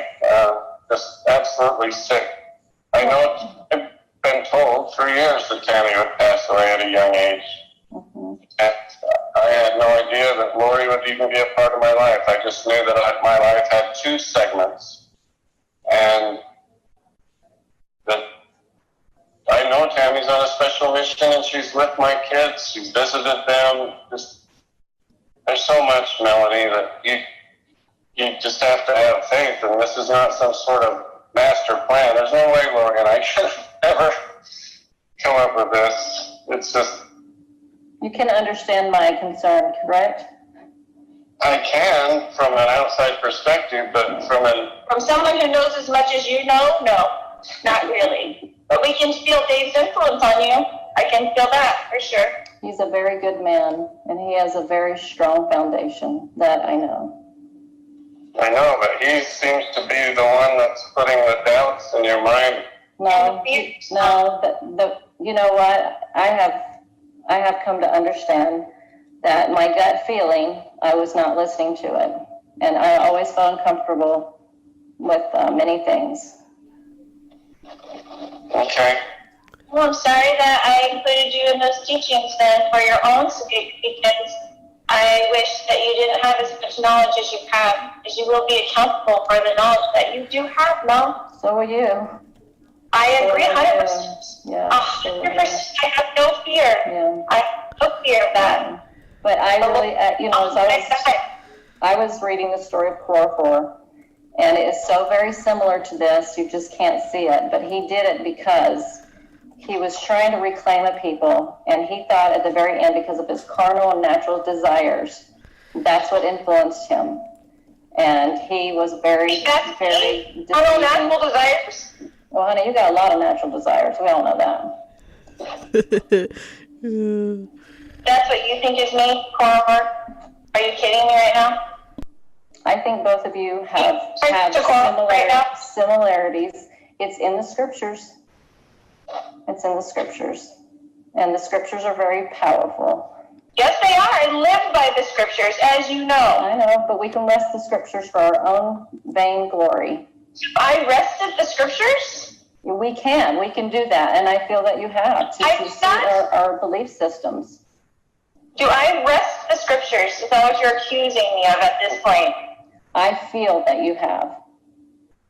Why do you feel that way? I need an explanation on this. Because if you look, like the scripture just You here. Okay, read the scriptures every single day, you know? I know you read them. I know about that. But this scripture right here says that you will be supported by all against the fiery darts of the adversary. You would have been supported if you had not opened dark portals and dark junk. You would have been safe if you would have obeyed God. He would have had your back. But you have been chased and tortured. Whether you do this or not, I'm sorry? he has your back. So, well, if he has your back, you would not be able to tell me where you are, and we couldn't find JJ. Like, where is he? I've been asking, where is he? And you know what I mean? Like, I can tell everything where JJ is right now, and that would not be good for JJ. So, I'm sorry that you don't want me to protect my children, but I would never ask you to not protect your children. Of course you wouldn't. So I can tell that you're just adversarial now. I love you. I'm sorry that you feel this way. Because I actually do care. I'm sharing what I feel for you because I know your salvation's in trouble for what you've done. Okay, my salvation is not in trouble at all. And I think you should check that with the Lord again. Well, I felt a lot of things from the Lord. And this doesn't feel right. Well, I'm sorry that you feel that way, sweetheart. I'm sorry that you're friends with all those who are against me. Joseph Smith's friends turned against me. I'm not friends with people that are against you. Apparently you are. I am not. I don't know Kay. I don't know who you're talking about, your sister. I don't even know what her name or who she is. I don't know any of those people. Why would they contact me anyway? How would I even know about that? Well, you're friends with Dave, and he's apparently, Well, David is a very righteous man, and I've always known that grounding about him. And he has a lot of beautiful experiences with the Lord, and these are not the same. You know, when you get the priesthood, that's Peter, James, and John shows up, and then he confirms all those in the circle that are to get it, and everybody's a witness of that. Everybody's a witness that the pattern is in the scriptures. There's no witness that you ever receive what you think you received. Nobody has seen that but you. There's no witness. The witness, Joseph Smith, all of the cavalry, Martin Harris, the 8 witnesses, they all showed up. Is there a witness when Jesus, Heavenly Father, gave that to Joseph Smith by himself in the grove? Was there witness? No, but they had it later with other people. That was one experience, but others joined in later. When he brought other people into it, they had experiences. Scriptures, yes or no? I'm sorry? Is that in the scriptures, yes or no? That Joseph was alone when he saw God the Father and Jesus Christ? Yes. Yes, he was alone. He was alone. But he had to open it up first. That's not a pattern at all. Honey, what I'm saying is that after he saw that and other people joined in, they saw the things with him. He wasn't alone. There was a witness for them. There was no witness. Anybody's never seen what you've seen or experienced what you've seen. That's your own witness, but nobody's said that. No, God knows it, and I will never deny it. For my soul would be at stake if I did. So you can say it didn't happen to me, Mel, but if I say it, then I am accountable. You didn't witness it, but I did. But your behaviors is not, okay, I understand that's what you believe you saw, but this is the thing, as I see, is that your behavior is not one of somebody that's in Christ. Your behavior. What? Never had any idea that you would be the person of all people to turn me. I cannot believe I am asking questions, and I am concerned for you. That is what somebody does when they care. You don't sound like you're concerned. You sound like you're accusatory. You do not sound concerned. You sound pissed off. I'm not. I am troubled. Maybe that's the better word. Troubled. Because these things, like you being with Chad before he's even divorced, is unusual behavior for a person that's seen Jesus Christ. I was never with him and he was never divorced. Honey, I've seen you guys together. That's you dating. So I haven't ever seen you with, I've never seen you with Chad kiss him and walk around the track at BYU with him. I never saw that. You Say you're the one that's just feeling guilty about being with someone before they were divorced. Oh, honey. I think that's not what we're talking about here. Right, it's not what we're talking about here. That's what I'm saying. You are going off the deep end. Well, I'm just saying this is not a behavior of someone that sees Jesus Christ. It's not the behavior. Really? Have you ever seen Jesus Christ? So do you know what the future behavior would be if you had seen Jesus Christ? I know that when I pray. He to do every day, and he does protect me, and he is protecting me, and he will protect me against this accusation as well. And we will both stand there with him, and you tell me if I was lying or not. But we're both standing there with Jesus Christ.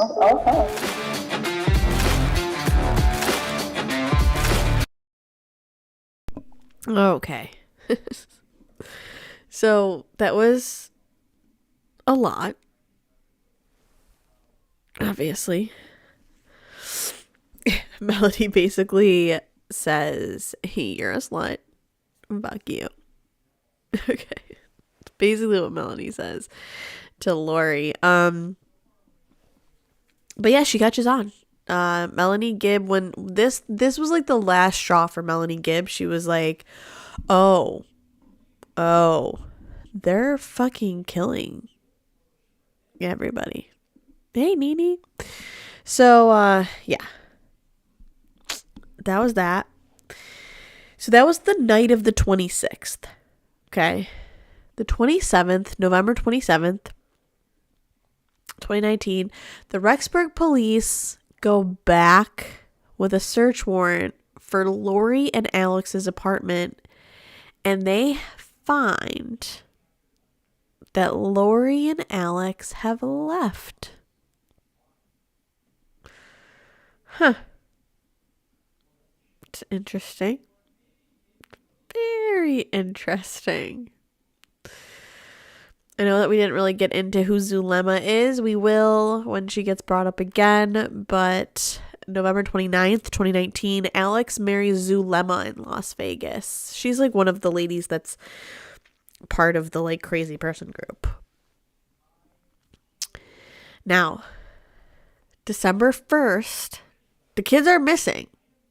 They're looking for the kids. Everybody is looking for the kids. And guess what? The whole world is now looking for Tylee and JJ. The Ambler alerts go out, X, Y, and Z. And guess what? Lori and Chad just travel back to Hawaii and nobody knows where the F they are. December 11th. Okay, now that Chad and Lori take off, nobody really knows where they are. Everybody's looking for the kids. The kids are gone. And now Tammy Daybell's death doesn't seem so freaking slam dunk, just open and close, natural causes. On December 11th, they exhume Tammy's body.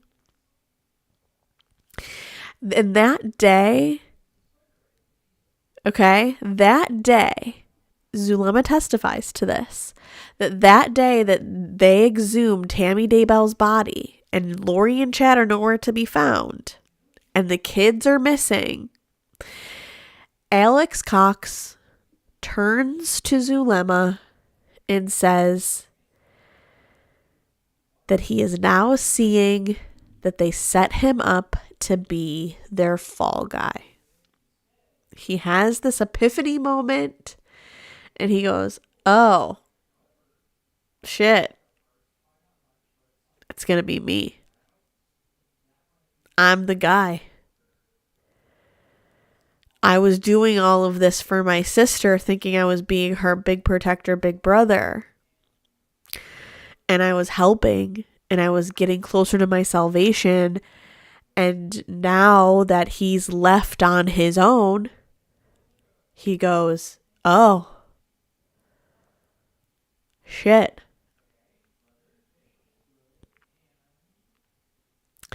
And the next day, December 12th, Alex Cox is found dead by natural causes by his new wife, Zulema's son.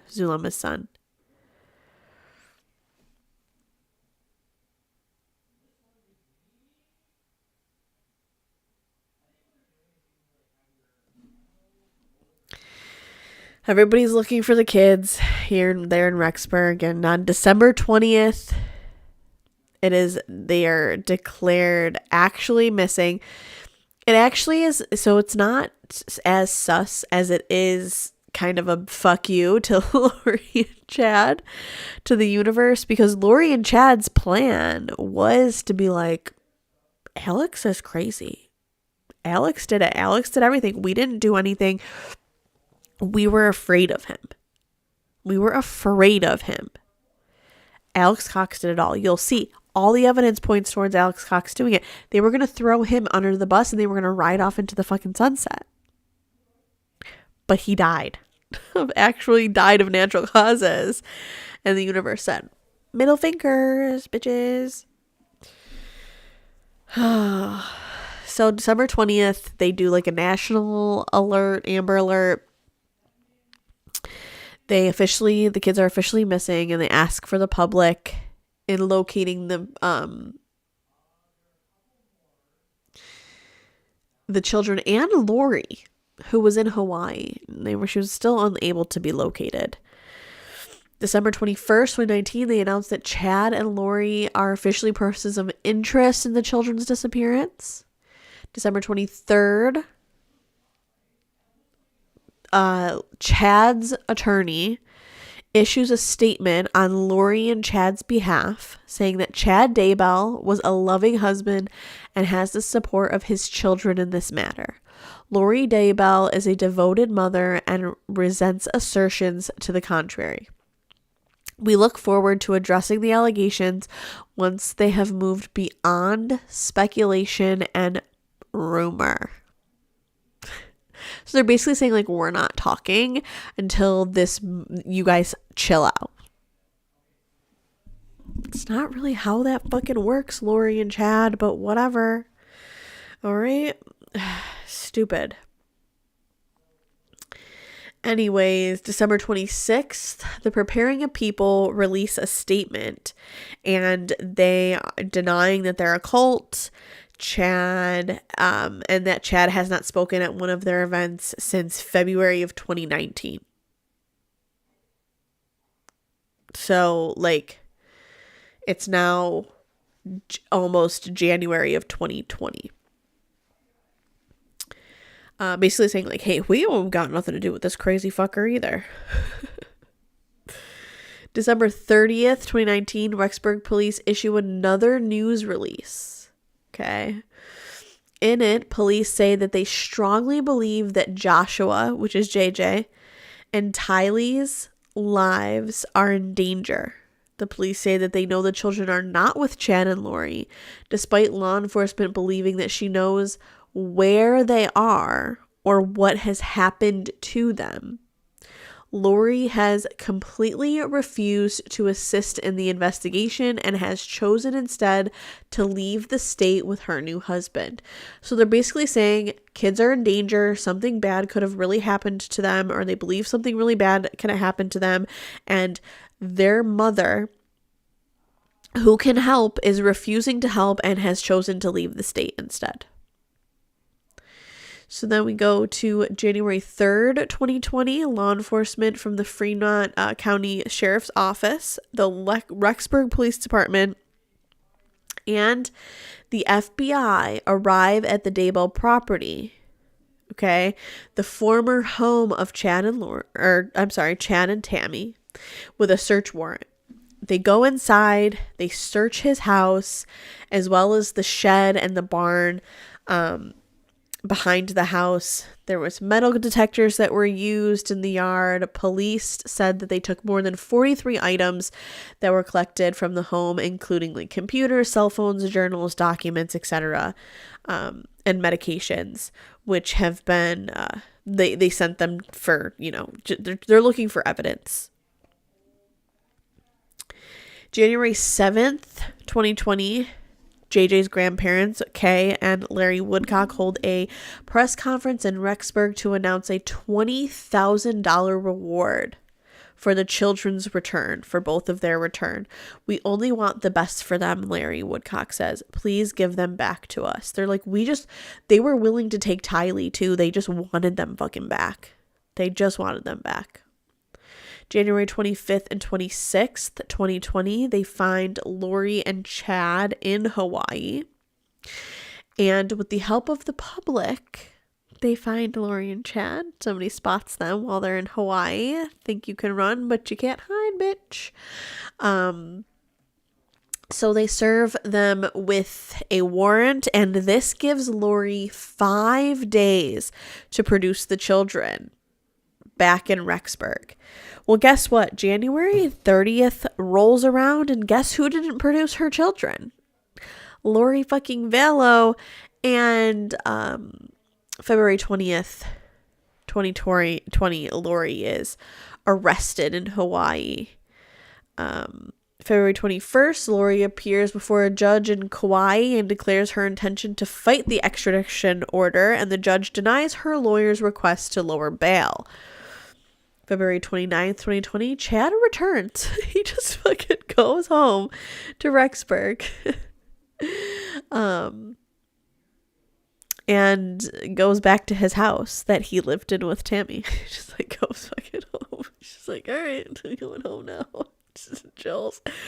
It's actually like, I don't know, it's not comical, but it's just, he's just like such a slug man. He's just like, whatever. Anyways, March 5th, Lori is brought back to Idaho. Excuse me. March 6th, Lori appears in Madison County Court for the first time. Judge Farron Edens reads Lori her charges and sets a preliminary hearing for March 18th and March 19th. Edens agrees to lower Lori's $5 million bond to $1 million at her attorney's request.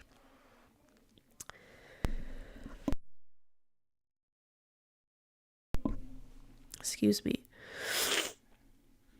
March 13th, 2020, Lori has a hearing at which time Judge Michelle Mallard takes over the case and 2 of Lori's 3 attorneys withdraw from her case.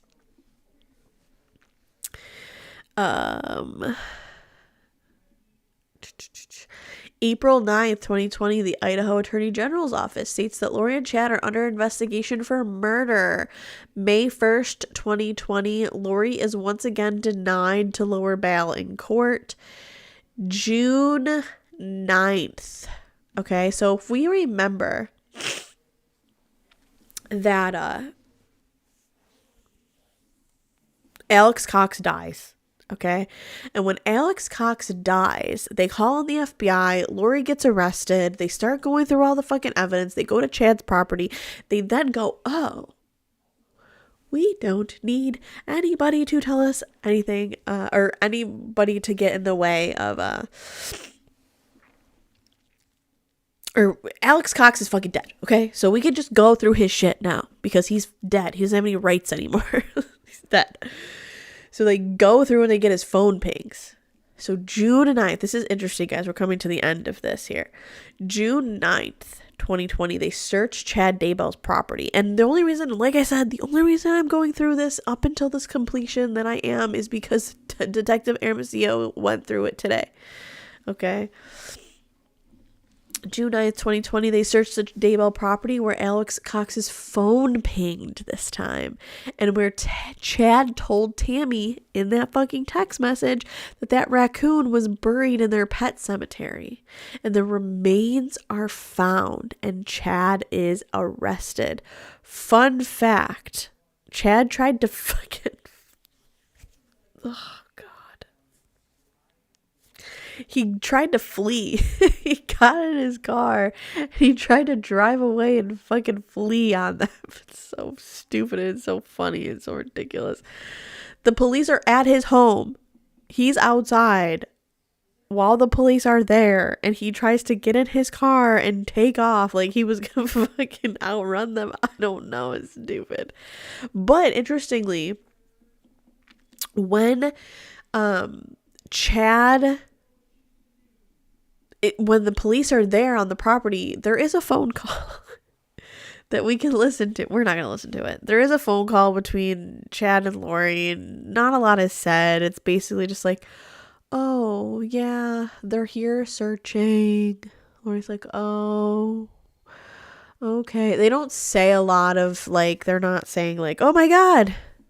They didn't really say, like, oh my God, they found the kids on your property? That's crazy, right?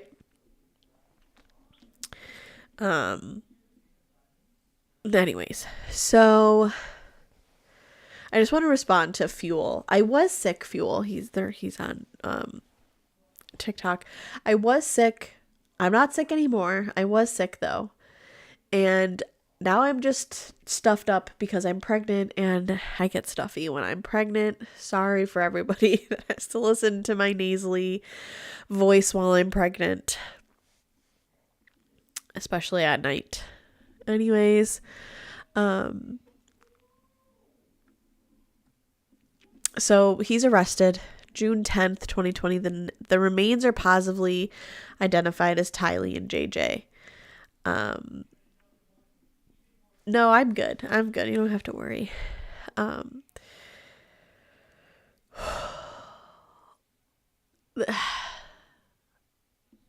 Chad has his first court hearing, which his bail is set as $1 million. And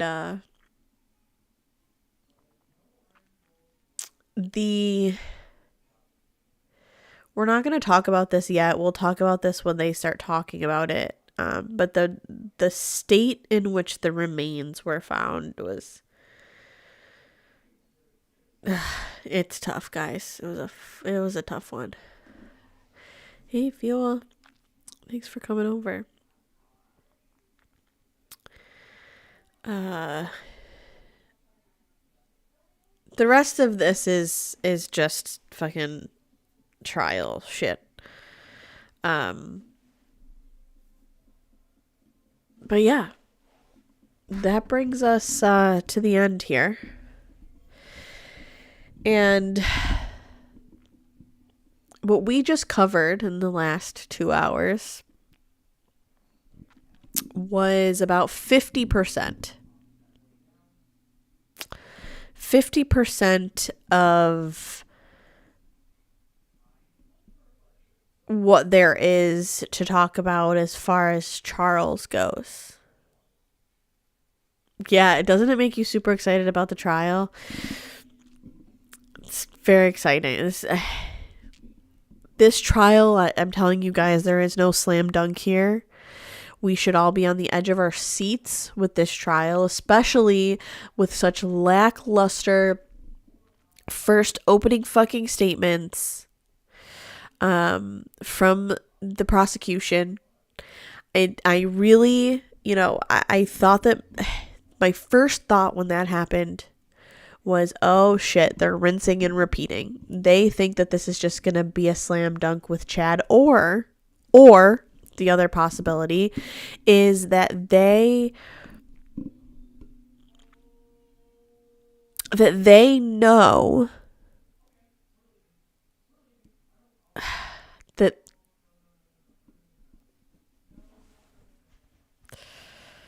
that they know that they might not be able to prove it. And they're not as gung-ho and zealous on proving it because this time they're kind of just like, it's like, for Chad, it's going to be harder. I don't know. I just get a weird vibe this time, guys. I'm just from those opening statements. And I hope that I'm wrong. Truly, I do. I want Chad Daybell to fucking sit in jail for the rest of his life.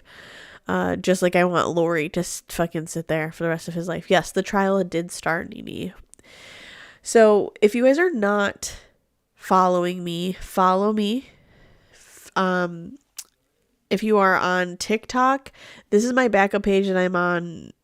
I'm banned from going live on my own. Either way, I'm moving to fucking YouTube. YouTube's way better anyways. So subscribe to me here on YouTube because we're going to be doing this every night. It won't probably be as long every night because this is more of just, I gave you guys like a lot of background tonight. More so what we'll be doing is just talking about the trial from the day of,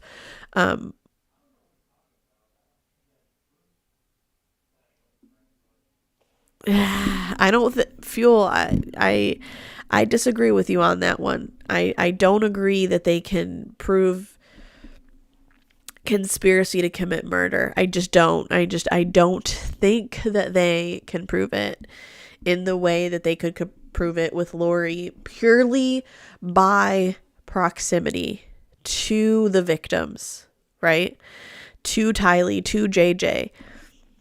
Lori, it was easier to prove because that's their mother. The proximity to the person that actually fucking killed them was it was her brother, right? They lived in the same place as the kids. They were with them all of the time. Chad wasn't, never was. And I think really truly that they're going to kind of use that, if I told you to jump off a bridge, are you gonna do it? Right? Alex Cox isn't on trial here. It's Lori and Chad. So Chad Daybell can say all day long,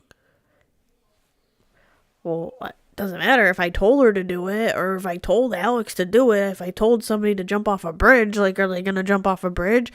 And also, this is a death penalty. This is a death penalty case. Can you put somebody to death that just told them to do something? Should they, if I told you to jump off a bridge?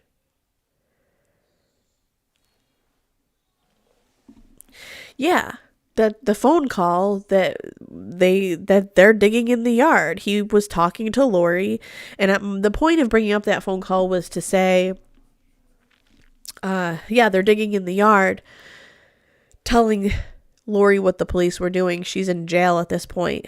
But here's the thing is, I know you weren't here earlier, Fuel, but what I brought up was, at this point, right, Alex Cox had gone after, viciously, Lori's third husband, Joseph Ryan, with a taser. He has killed, he killed Charles Vallow. He attempted to kill Brandon Bordeaux. He killed JJ. He killed Tylee. What makes you think? Well, I think that, like, why shouldn't Chad be afraid of Alex? Even if the kids are buried on the property, even if he knows, even if Chad fully knows and is like letting it happen to him, right? Letting this happen. And he's agreeing and he's going along with it. Well, of course he did. He was afraid. He was afraid Alex was going to kill him. He was going to be next. He was going along with that because he didn't want to be next. He didn't want to be the next one that was going to be killed. He didn't realize what he got himself into when he started hanging out with Lori. He was scared. I don't think that that's beyond a reasonable doubt.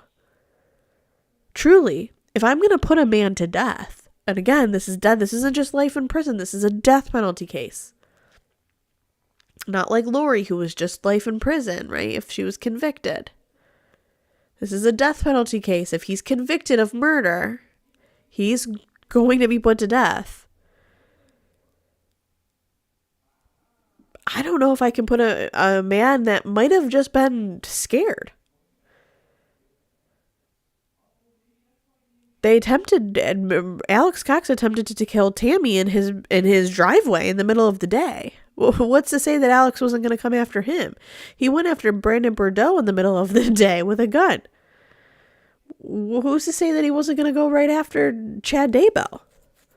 So yeah, were the kids buried on his property? He was terrified. Of course, he's not going to tell him no. He's coming there with bodies. He's a scary dude. Alex was a scary dude. He was.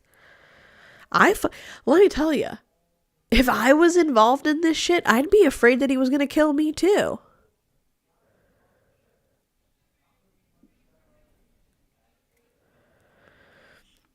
Alex passes in December. Everybody's like, what the heck is that? Alex passes in December. Okay. But from December until June, they don't do anything. From December 12th, they're already in Hawaii, right? So the most that, I'll answer that in a second, Nini. The most that I think that they could say is that, yes, Chad, after Alex died, Chad failed to report a crime. Yeah, for sure. Other than that, nothing happened from December to June. Nobody was killed. Nothing happened. Nobody was buried anywhere. Everything had already happened by then. So the most that Chad did from December to June was just not report it. Again though, scared that he was going to go to fucking jail. You know what I mean? Then again, now he's like, oh shit, now I'm going to be blamed. Alex Cox dies because guarantee that the plan was to blame it all on fucking Alex Cox, that Alex Cox did all of it. Alex Cox unexpectedly dies. Okay? He unexpectedly dies. All of the sudden, now Chad's like, oh fuck. Wait a second. I was afraid of this dude, and I'm not saying that this is the case. I'm just saying this is what Pryor will say, his defense attorney. He was afraid of him, but knew that if the kids were ever found on the property or anything ever happened, Chad Daybell could go, it was Alex. Alex did it. Here's the proof. Here's the evidence, blah, blah, blah, right? I was afraid of him. But when Alex died, now Chad's afraid that everything's going to be pinned on him, and look at what's happening. It is pinned on him. It's pinned on him and Lori now. Oh, he had good reason to be afraid. He had good reason not to go to the cops. Because if he did, it would be pinned on him, and look at where we are sitting. We're sitting at his murder trial. And that's how, I think, and that's how he gets away with it. Chad Daybell. Lori doesn't have the same excuses. Lori doesn't have the same, she doesn't have the same excuses Chad Daybell does. She just doesn't. So both of the cases were death penalty cases. Unfortunately, some discovery shit got messed up. And instead of, and so because the discovery stayed, basically Lori's lawyers said, look, we'll let the discovery shit go if you take the death penalty off the table. And so they did. And it was last minute, and it happened very last minute, and it was supposed to be a death penalty case.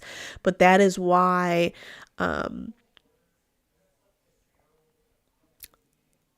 that's why Lori had a death penalty, or didn't have the death penalty case. But,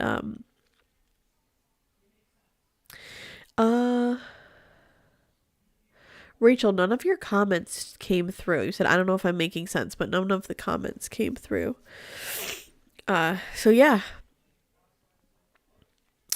That's that. That's all she wrote. So I don't know, we don't know which way this is going to go. Obviously, it's up to the jury, but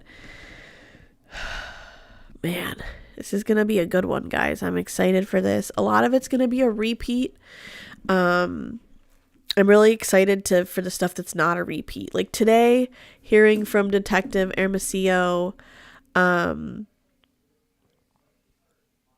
was a repeat from Lori's trial. So for people that watched Lori's trial, it was a little bit of a, whatever. But thank you, Mackenzie, for all of the likes on TikTok. You're welcome. So now he'll do cross-examination. It'll be interesting to watch Pryor cross-examine him.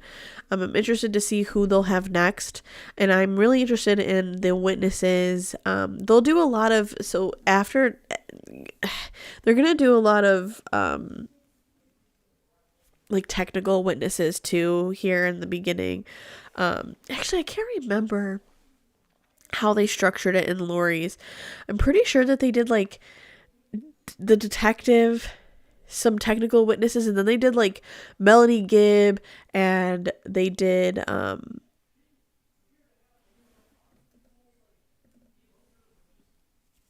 somebody else, Zulema, Melanie Gibb's boyfriend.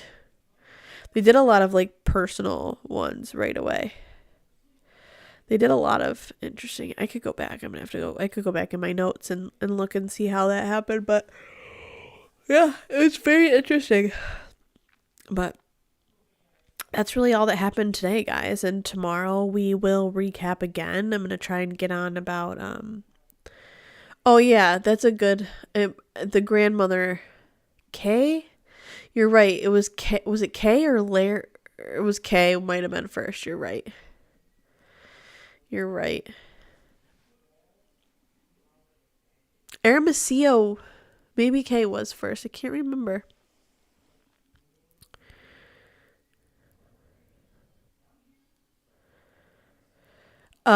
So here's the thing is,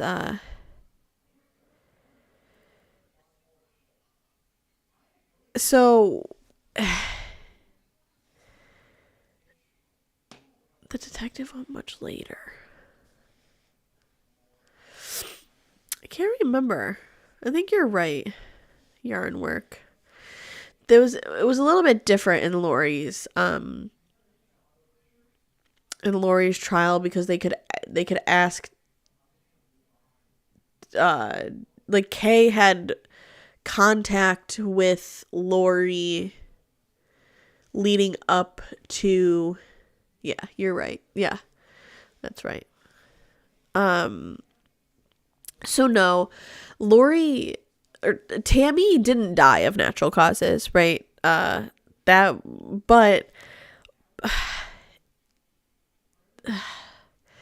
it's unlikely that Alex was involved in that. It's more likely that Chad was involved in Tammy's murder, and perpetrating it,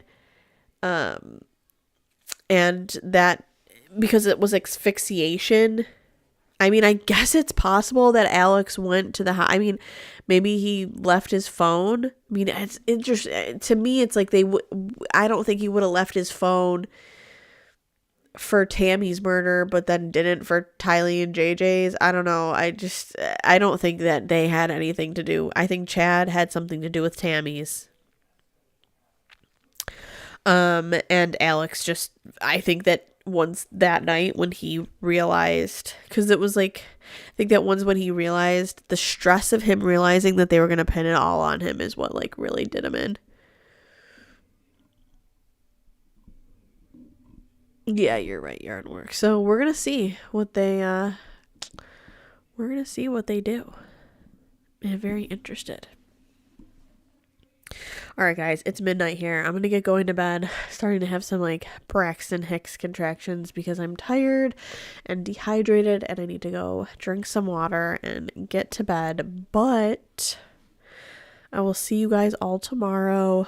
I plan to stream